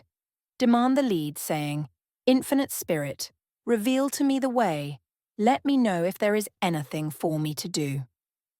The answer will come through intuition, or hunch, a chance remark from someone, or a passage in a book, etc., etc. The answers are sometimes quite startling in their exactness. For example, a woman desired a large sum of money. She spoke the words, Infinite Spirit, open the way. For my immediate supply, let all that is mine by divine right now reach me in great avalanches of abundance. Then she added, give me a definite lead. Let me know if there is anything for me to do. The thought came quickly. Give a certain friend, who had helped her spiritually, $100. She told her friend, who said, wait and get another lead before giving it. So she waited, and that day met a woman who said to her, I gave someone $1 today. It was just as much for me as it would be for you to give someone 100. This was indeed an unmistakable lead, so she knew she was right in giving the $100. It was a gift which proved a great investment, for shortly after that, a large sum of money came to her in a remarkable way. Giving opens the way for receiving. In order to create activity in finances, one should give. Tithing or giving 1/10 of one's income is an old Jewish custom and is sure to bring increase. Many of the richest men in this country have been tithers, and I have never known it to fail as an investment. The 10th part goes forth and returns blessed and multiplied, but the gift or tithe must be given with love and cheerfulness, for God loveth a cheerful giver. Bills should be paid cheerfully. All money should be sent forth fearlessly and with a blessing. This attitude of mind makes man master of money. It is his to obey, and his spoken word then opens vast reservoirs of wealth. Man himself limits his supply by his limited vision. Sometimes the student has a great realization of wealth, but is afraid to act. The vision and action must go hand in hand, as in the case of the man who bought the fur-lined overcoat. A woman came to me asking me to speak the word for a position, so I demanded, Infinite Spirit, open the way for this woman's right position. Never ask for just a position. Ask for the right position, the place already planned in divine mind, as it is the only one that will give satisfaction. I then gave thanks that she had already received, and that it would manifest quickly. Very soon she had 3 positions offered her, 2 in New York and 1 in Palm Beach, and she did not know which to choose. I said, ask for a definite lead. The time was almost up and was still undecided, when one day she telephoned. When I woke up this morning, I could smell Palm Beach. She had been there before and knew its balmy fragrance. I replied, well, if you can smell Palm Beach from here, it is certainly your lead. She accepted the position, and it proved a great success. Often one's lead comes at an unexpected time. One day I was walking down the street when I suddenly felt a strong urge to go to a certain bakery, a block or 2 away. The reasoning mind resisted, arguing, there is nothing there that you want. However, I had learned not to reason, so I went to the bakery, looked at everything, and there was certainly nothing there that I wanted. But coming out, I encountered a woman I had thought of often, and who was in great need of the help which I could give her. So often one goes for one thing and finds another. Intuition is a spiritual faculty and does not explain, but simply points the way. A person often receives a lead during a treatment. The idea that comes may seem quite irrelevant, but some of God's leadings are mysterious. In the class one day, I was treating that each individual would receive a definite lead. A woman came to me afterwards and said, "While you were treating, I got the hunch to take my furniture out of storage and get an apartment." The woman had come to be treated for health. I told her I knew in getting a home of her own, her health would improve, and I added, "I believe your trouble, which is a congestion, has come from having things stored away. Congestion of things causes congestion in the body. You have violated the law of use, and your body is paying the penalty." So I gave thanks that divine order was established in her mind, body, and affairs. People little dream of how their affairs react on the body. There is a mental correspondence for every disease. A person might receive instantaneous healing through the realization of his body being a perfect idea in divine mind, and therefore whole and perfect. But if he continues his destructive thinking, hoarding, hating, fearing, condemning, the disease will return. Jesus Christ knew that all sickness came from sin, but admonished the leper after the healing to go and sin no more, lest a worse thing come upon him. So man's soul, or subconscious mind, must be washed whiter than snow for permanent healing, and the metaphysician is always delving deep for the correspondence. Jesus Christ said, "Condemn not lest ye also be condemned. Judge not that ye be judged." Many people have attracted disease and unhappiness through condemnation of others. What man condemns in others, he attracts to himself. For example, a friend came to me in anger and distress because her husband had deserted her for another woman. She condemned the other woman and said continually, she knew he was a married man and had no right to accept his attentions. I replied, "Stop condemning the woman, bless her, and be through with the situation, otherwise you are attracting the same thing to yourself." She was deaf to my words and a year or two later became deeply interested in a married man herself. Man picks up a live wire whenever he criticizes or condemns, and may expect a shock. Indecision is a stumbling block in many a pathway. In order to overcome it, make the statement, repeatedly, "I am always under direct inspiration. I make right decisions, quickly." These words impress the subconscious, and soon one finds himself awake and alert, making his right moves without hesitation. I have found it destructive to look to the psychic plane for guidance, as it is the plane of many minds and not the one mind. As man opens his mind to subjectivity, he becomes a target for destructive forces. The psychic plane is the result of man's mortal thought, and is on the plane of opposites. He may receive either good or bad messages. The science of numbers and the reading of horoscopes keep man down on the mental or mortal plane, for they deal only with the karmic path. I know of a man who should have been dead years ago, according to his horoscope. But he is alive and a leader of one of the biggest movements in this country for the uplift of humanity. It takes a very strong mind to neutralize a prophecy of evil. The student should declare, "Every false prophecy shall come to naught. Every plan my Father in heaven has not planned shall be dissolved and dissipated. The divine idea now comes to pass." However, if any good message has ever been given one, of coming happiness or wealth, harbour and expect it, and it will manifest sooner or later through the law of expectancy. Man's will should be used to back the universal will. I will that the will of God be done.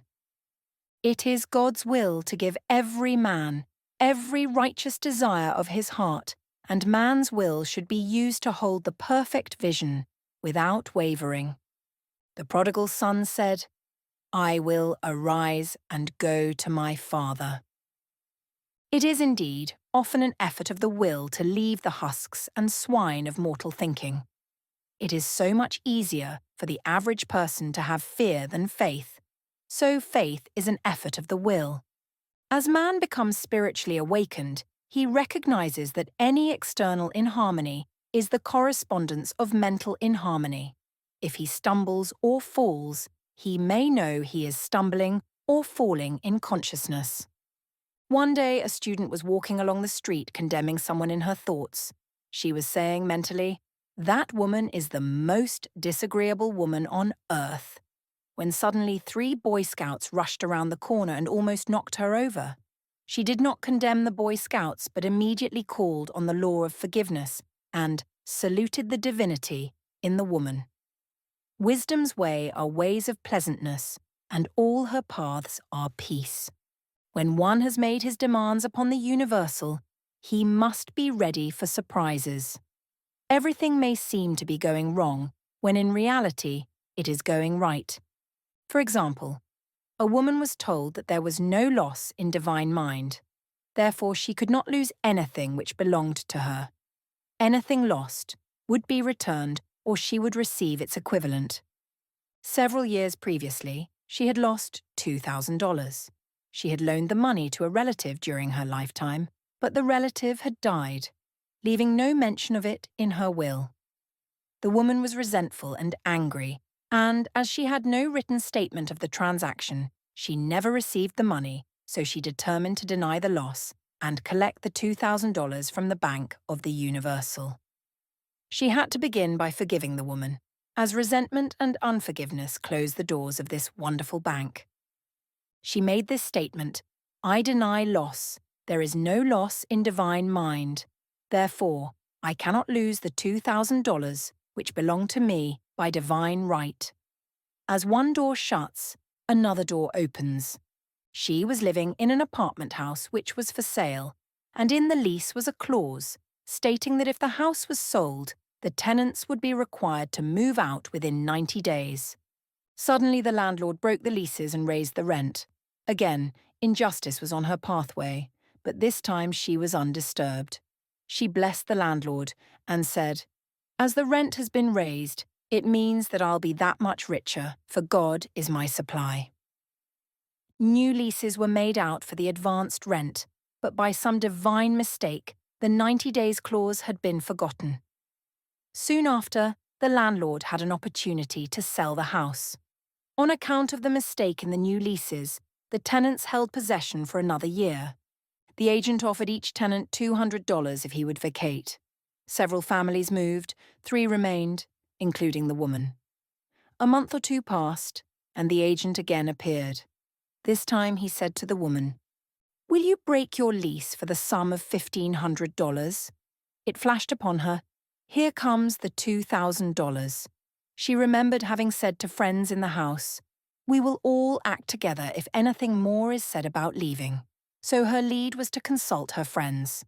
These friends said, "Well, if they have offered you $1,500, they will certainly give $2,000. So she received a check for $2,000 for giving up the apartment. It was certainly a remarkable working of the law, and the apparent injustice was merely opening the way for her demonstration. It proved that there is no loss, and when man takes his spiritual stand, he collects all that is his from this great reservoir of good. "I will restore to you the years the locusts have eaten." The locusts are the doubts, fears, resentments and regrets of mortal thinking. These adverse thoughts, alone, rob man. For no man gives to himself, but himself, and no man takes away from himself, but himself. Man is here to prove God and to bear witness to the truth. And he can only prove God by bringing plenty out of lack and justice out of injustice. "Prove me now herewith, saith the Lord of hosts, if I will not open you the windows of heaven and pour out a blessing that there shall not be room enough to receive it. Chapter 9. Perfect Self-Expression, or the Divine Design. No wind can drive my bark astray, nor change the tide of destiny. There is for each man perfect self-expression. There is a place which he is to fill and no one else can fill, something which he is to do, which no one else can do. It is his destiny. This achievement is held, a perfect idea in divine mind, awaiting man's recognition. As the imaging faculty is the creative faculty, it is necessary for man to see the idea before it can manifest. So man's highest demand is for the divine design of his life. He may not have the faintest conception of what it is, for there is, possibly, some marvelous talent hidden deep within him. His demand should be, Infinite Spirit, open the way for the divine design of my life to manifest. Let the genius within me now be released. Let me see clearly the perfect plan. The perfect plan includes health, wealth, love, and perfect self-expression. This is the square of life, which brings perfect happiness. When one has made this demand, he may find great changes taking place in his life, for nearly every man has wandered far from the divine design. I know in one woman's case, it was as though a cyclone had struck her affairs, but readjustments came quickly, and new and wonderful conditions took the place of old ones. Perfect self-expression will never be labour, but of such absorbing interest that it will seem almost like play. The student knows also, as man comes into the world financed by God, the supply needed for his perfect self-expression will be at hand. Many a genius has struggled for years with the problem of supply, when his spoken word and faith would have released quickly the necessary funds. For example, after the class one day, a man came to me and handed me a cent. He said, "I have just 7 cents in the world, and I'm going to give you 1, for I have faith in the power of your spoken word. I want you to speak the word for my perfect self-expression and prosperity." I spoke the word and did not see him again until a year later. He came in one day, successful and happy, with a roll of yellow bills in his pocket. He said, "Immediately after you spoke the word, I had a position offered me in a distant city, and am now demonstrating health, happiness, and supply." A woman's perfect self-expression may be in becoming a perfect wife, a perfect mother, a perfect homemaker, and not necessarily in having a public career. Demand definite leads, and the way will be made easy and successful. One should not visualize or force a mental picture. When he demands the divine design to come into his conscious mind, he will receive flashes of inspiration and begin to see himself making some great accomplishment. This is the picture, or idea, he must hold without wavering. The thing man seeks is seeking him. The telephone was seeking Bell. Parents should never force careers and professions upon their children. With a knowledge of spiritual truth, the divine plan could be spoken for, early in childhood, or prenatally. A prenatal treatment should be, let the God in this child have perfect expression. Let the divine design of his mind, body, and affairs be made manifest throughout his life, throughout eternity. God's will be done, not man's. God's pattern, not man's pattern, is the command we find running through all the scriptures. And the Bible is a book dealing with the science of the mind.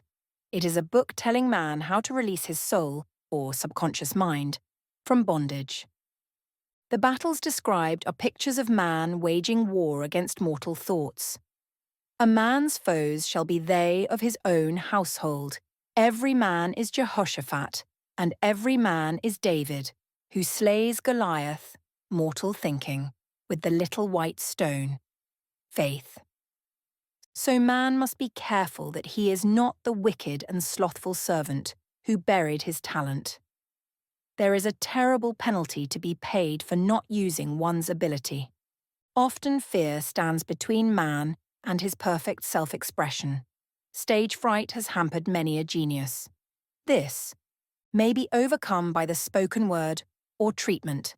The individual then loses all self-consciousness and feels simply that he is a channel for infinite intelligence to express itself through.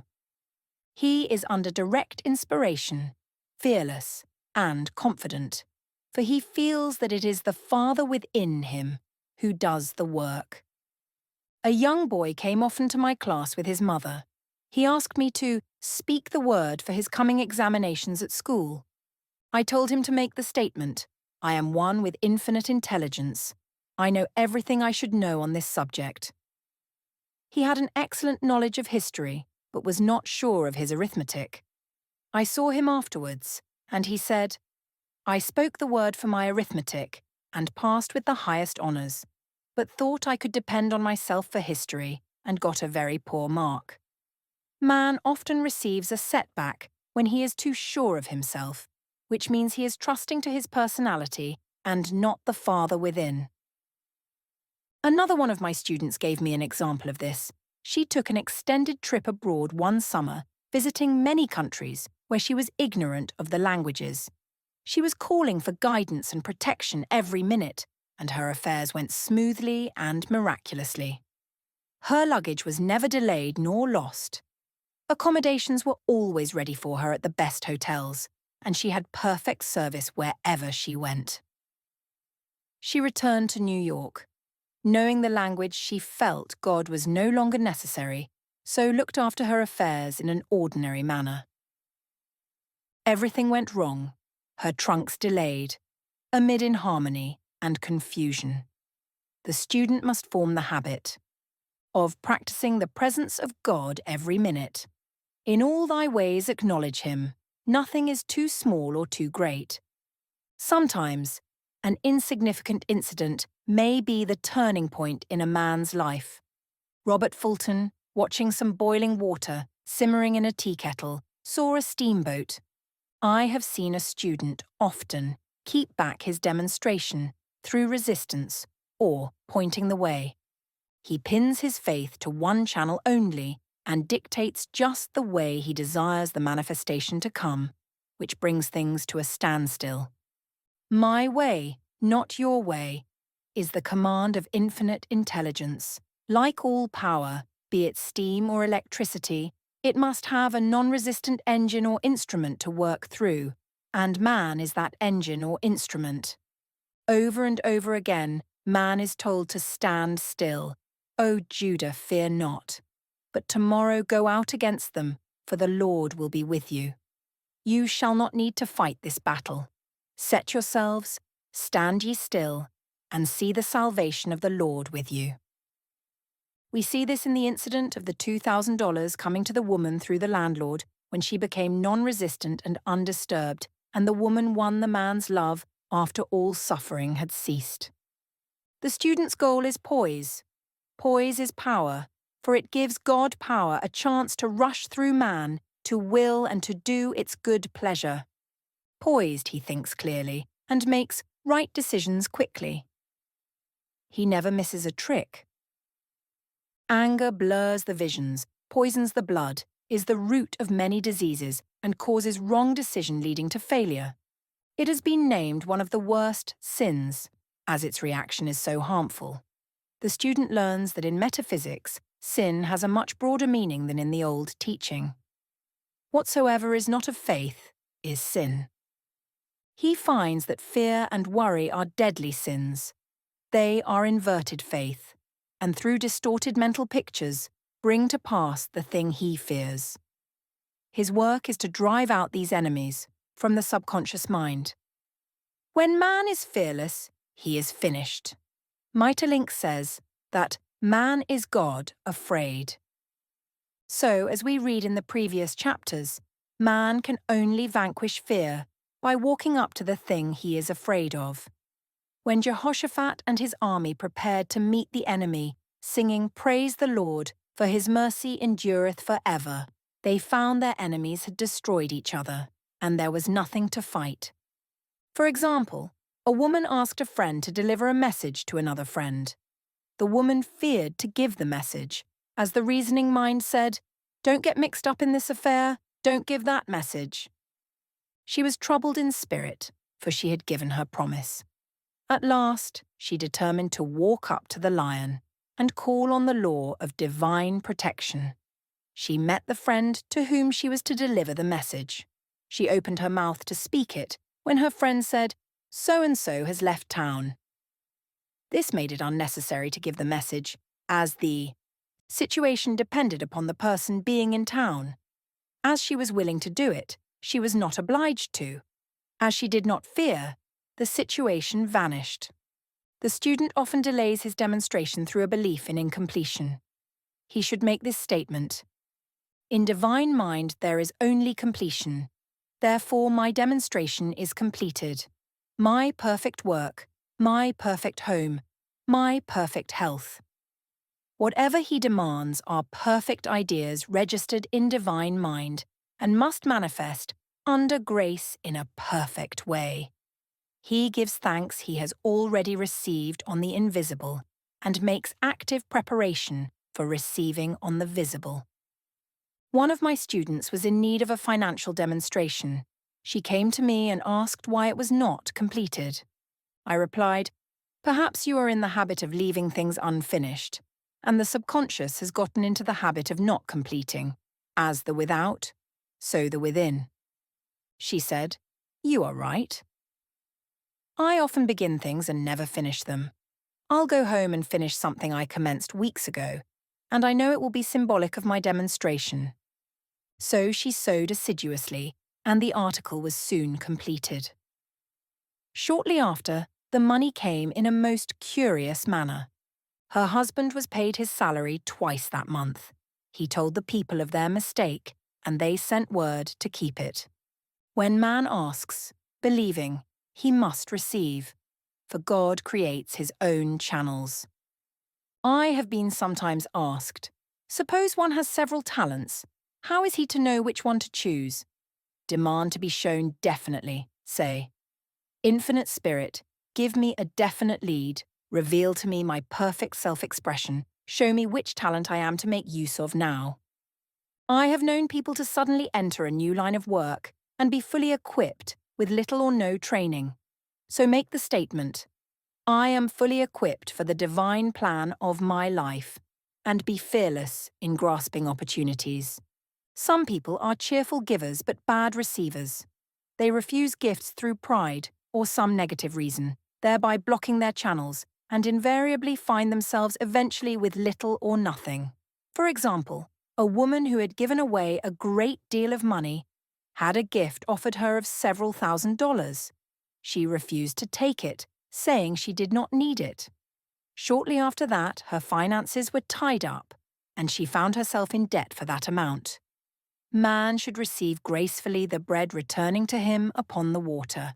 Freely ye have given, freely ye shall receive. There is always the perfect balance of giving and receiving, and though man should give without thinking of returns, he violates law if he does not accept the returns which come to him.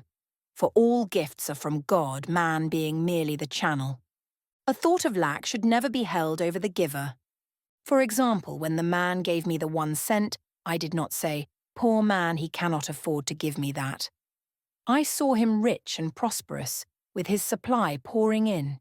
It was this thought which brought it. If one has been a bad receiver, he must become a good one, and take even a postage stamp if it is given him, and open up his channels for receiving. The Lord loveth a cheerful receiver, as well as a cheerful giver. I have often been asked why one man is born rich and healthy, and another poor and sick. Where there is an effect, there is always a cause. There is no such thing as chance. This question is answered through the law of reincarnation. Man goes through many births and deaths until he knows the truth which sets him free. He is drawn back to the earth plane through unsatisfied desire, to pay his karmic debts, or to fulfill his destiny. The man born rich and healthy has had pictures in his subconscious mind, in his past life, of health and riches, and the poor and sick man of disease and poverty. Man manifests, on any plane, the sum total of his subconscious beliefs. However, birth and death are man-made laws, for the wages of sin is death, the Adamic fall in consciousness through the belief in two powers. The real man, spiritual man, is birthless and deathless. He never was born and has never died. As he was in the beginning, he is now and ever shall be. So through the truth, man is set free from the law of karma, sin and death, and manifests the man made in his image and likeness. Man's freedom comes through fulfilling his destiny, bringing into manifestation the divine design of his life. His Lord will say unto him, "Well done, thou good and faithful servant. Thou hast been faithful over a few things. I will make thee ruler over many things, death itself. Enter thou into in the joy of thy Lord, eternal life." Chapter 10. Denials and Affirmations. Thou shalt also decree a thing, and it shall be established unto thee. All the good that is to be made manifest in man's life is already an accomplished fact in divine mind, and is released through man's recognition or spoken word, so he must be careful to decree that only the divine idea be made manifest. For often he decrees, through his idle words, failure or misfortune. It is, therefore, of the utmost importance to word one's demands correctly, as stated in a previous chapter. If one desires a home, friend, position, or any other good thing, make the demand for the divine selection. For example, Infinite Spirit, open the way for my right home, my right friend, my right position. I give thanks it now manifests under grace in a perfect way. The latter part of the statement is most important. For example, I knew a woman who demanded $1,000. Her daughter was injured, and they received $1,000 indemnity, so it did not come in a perfect way. The demand should have been worded in this way: Infinite Spirit, I give thanks that the $1,000, which is mine by divine right, is now released and reaches me under grace in a perfect way. As one grows in a financial consciousness, he should demand that the enormous sums of money, which are his by divine right, reach him under grace, in perfect ways. It is impossible for man to release more than he thinks is possible, for one is bound by the limited expectancies of the subconscious. He must enlarge his expectancies in order to receive in a larger way.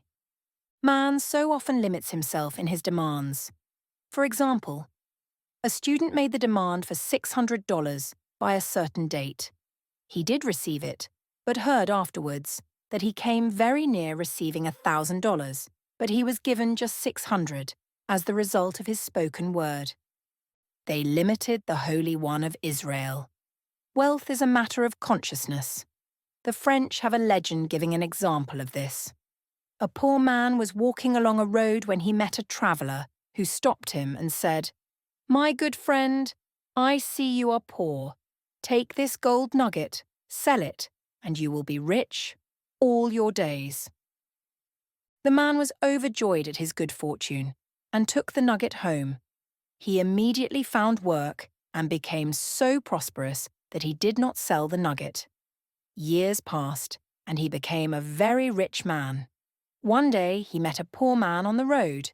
He stopped him and said, "My good friend, I will give you this gold nugget, which, if you sell, will make you rich for life." The mendicant took the nugget, had it valued, and found it was only brass. So we see the first man became rich through feeling rich, thinking the nugget was gold. Every man has within himself a gold nugget. It is his consciousness of gold, of opulence, which brings riches into his life. In making his demands, man begins at his journey's end. That is, he declares he has already received. Before ye call, I shall answer. Continually affirming establishes the belief in the subconscious. It would not be necessary to make an affirmation more than once if one had perfect faith. One should not plead or supplicate, but give thanks repeatedly that he has received. The desert shall rejoice and blossom as the rose. This rejoicing while yet in the desert state of consciousness opens the way for release. The Lord's Prayer is in the form of command and demand. Give us this day our daily bread, and forgive us our debts as we forgive our debtors. And ends in praise, for thine is the kingdom, and the power, and the glory, forever. Amen. Concerning the works of my hands, command ye me. So prayer is command and demand, praise and thanksgiving. The student's work is in making himself believe that with God all things are possible. This is easy enough to state in the abstract, but a little more difficult when confronted with a problem. For example, it was necessary for a woman to demonstrate a large sum of money within a stated time. She knew she must do something to get a realization, for realization is manifestation, and demanded a lead. She was walking through a department store when she saw a very beautiful pink enamel paper cutter. She felt the pull towards it. The thought came, I haven't a paper cutter good enough to open letters containing large checks. So she bought the paper cutter, which the reasoning mind would have called an extravagance. When she held it in her hand, she had a flash of a picture of herself opening an envelope containing a large check, and in a few weeks she received the money. The pink paper cutter was her bridge of active faith. Many stories are told of the power of the subconscious when directed in faith. For example, a man was spending the night in a farmhouse. The windows of the room had been nailed down, and in the middle of the night he felt suffocated and made his way in the dark to the window. He could not open it, so he smashed the pane with his fist, drew in draughts of fine fresh air, and had a wonderful night's sleep. The next morning, he found he had smashed the glass of a bookcase, and the window had remained closed during the whole night. He had supplied himself with oxygen simply by his thought of oxygen. When a student starts out to demonstrate, he should never turn back. Let not that man who wavers think that he shall receive anything of the Lord. A coloured student once made this wonderful statement, When I asks the Father for anything, I puts my foot down, and I says, Father, I'll take nothing less than I've asked for, but more. So man should never compromise, having done all and stand. This is sometimes the most difficult time of demonstrating. The temptation comes to give up, to turn back, to compromise. He also serves who only stands and waits. Demonstrations often come at the 11th hour, because man then lets go, that is, stops reasoning, and infinite intelligence has a chance to work. Man's dreary desires are answered drearily, and his impatient desires long delayed or violently fulfilled. For example, a woman asked me why it was she was constantly losing or breaking her glasses. We found she often said to herself and others with vexation, I wish I could get rid of my glasses. So her impatient desire was violently fulfilled. What she should have demanded was perfect eyesight, but what she registered in the subconscious was simply the impatient desire to be rid of her glasses, so they were continually being broken or lost. Two attitudes of mind cause loss. Depreciation, as in the case of the woman who did not appreciate her husband, or fear of loss, which makes a picture of loss in the subconscious. When a student is able to let go of his problem, cast his burden, he will have instantaneous manifestation. For example, a woman was out during a very stormy day and her umbrella was blown inside out. She was about to make a call on some people whom she had never met, and she did not wish to make her first appearance with a dilapidated umbrella. She could not throw it away as it did not belong to her. So in desperation she exclaimed, "Oh God, you take charge of this umbrella, I don't know what to do." A moment later, a voice behind her said, "Lady, do you want your umbrella mended?" There stood an umbrella mender. She replied, "Indeed, I do. The man mended the umbrella while she went into the house to pay her call, and when she returned, she had a good umbrella. So there is always an umbrella mender at hand on man's pathway when one puts the umbrella or situation in God's hands. One should always follow a denial with an affirmation. For example, I was called on the phone late one night to treat a man whom I had never seen. He was apparently very ill. I made the statement, "I deny this appearance of disease. It is unreal, therefore cannot register in his consciousness. This man is a perfect idea in divine mind, pure substance expressing perfection." There is no time or space in divine mind, therefore the word reaches instantly its destination and does not return void. I have treated patients in Europe and have found that the result was instantaneous. I am asked so often the difference between visualizing and visioning. Visualizing is a mental process governed by the reasoning or conscious mind. Visioning is a spiritual process governed by intuition or the superconscious mind. The student should train his mind to receive these flashes of inspiration and work out the divine pictures through definite leads. When a man can say, "I desire only that which God desires for me," his false desires fade from the consciousness, and a new set of blueprints are given him by the master architect, the God within. God's plan for each man transcends the limitation of the reasoning mind and is always the square of life, containing health, wealth, love, and perfect self-expression. Many a man is building for himself, in imagination, a bungalow when he should be building a palace. If a student tries to force a demonstration, through the reasoning mind, he brings it to a standstill. "I will hasten it, saith the Lord." He should act only through intuition or definite leads. Rest in the Lord and wait patiently. Trust also in him, and he will bring it to pass. I have seen the law work in the most astonishing manner. For example, a student stated that it was necessary for her to have $100 by the following day. It was a debt of vital importance, which had to be met.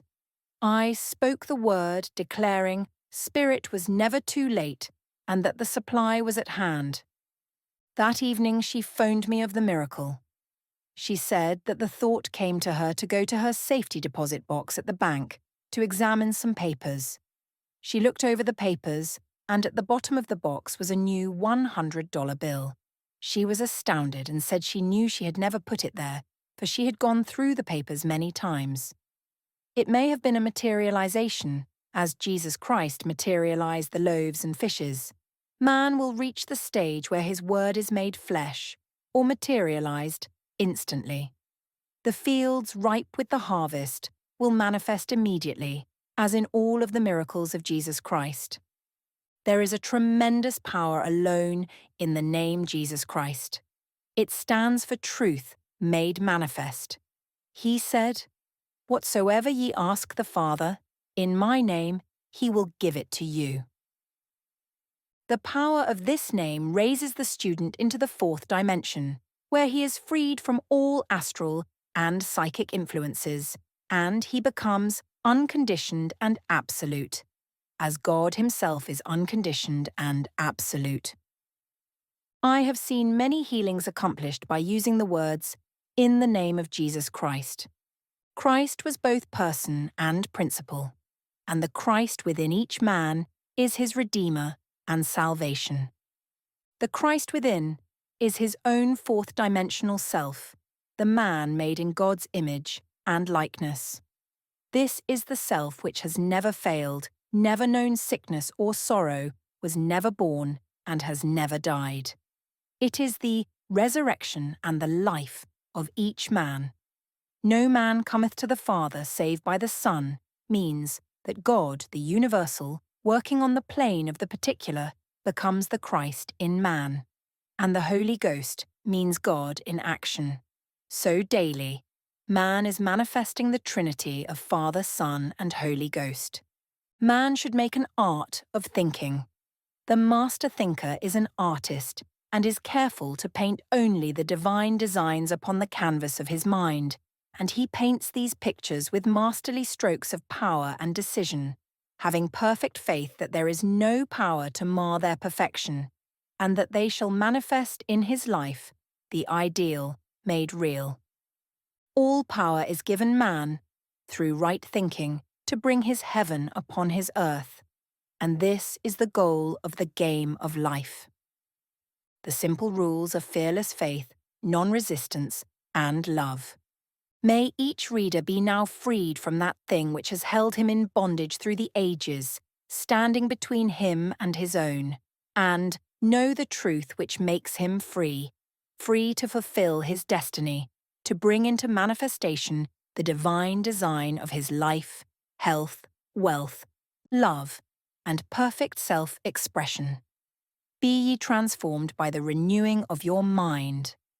Denials and affirmations for prosperity. God is my unfailing supply, and large sums of money come to me quickly, under grace, in perfect way. For right conditions. Every plan my Father in heaven has not planned shall be dissolved and dissipated, and the divine idea now comes to pass. For right conditions.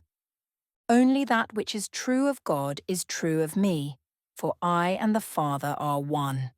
For faith. As I am one with God, I am one with my good. For God is both the giver and the gift. I cannot separate the giver from the gift.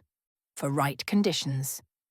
Divine love now dissolves and dissipates every wrong condition in my mind, body, and affairs.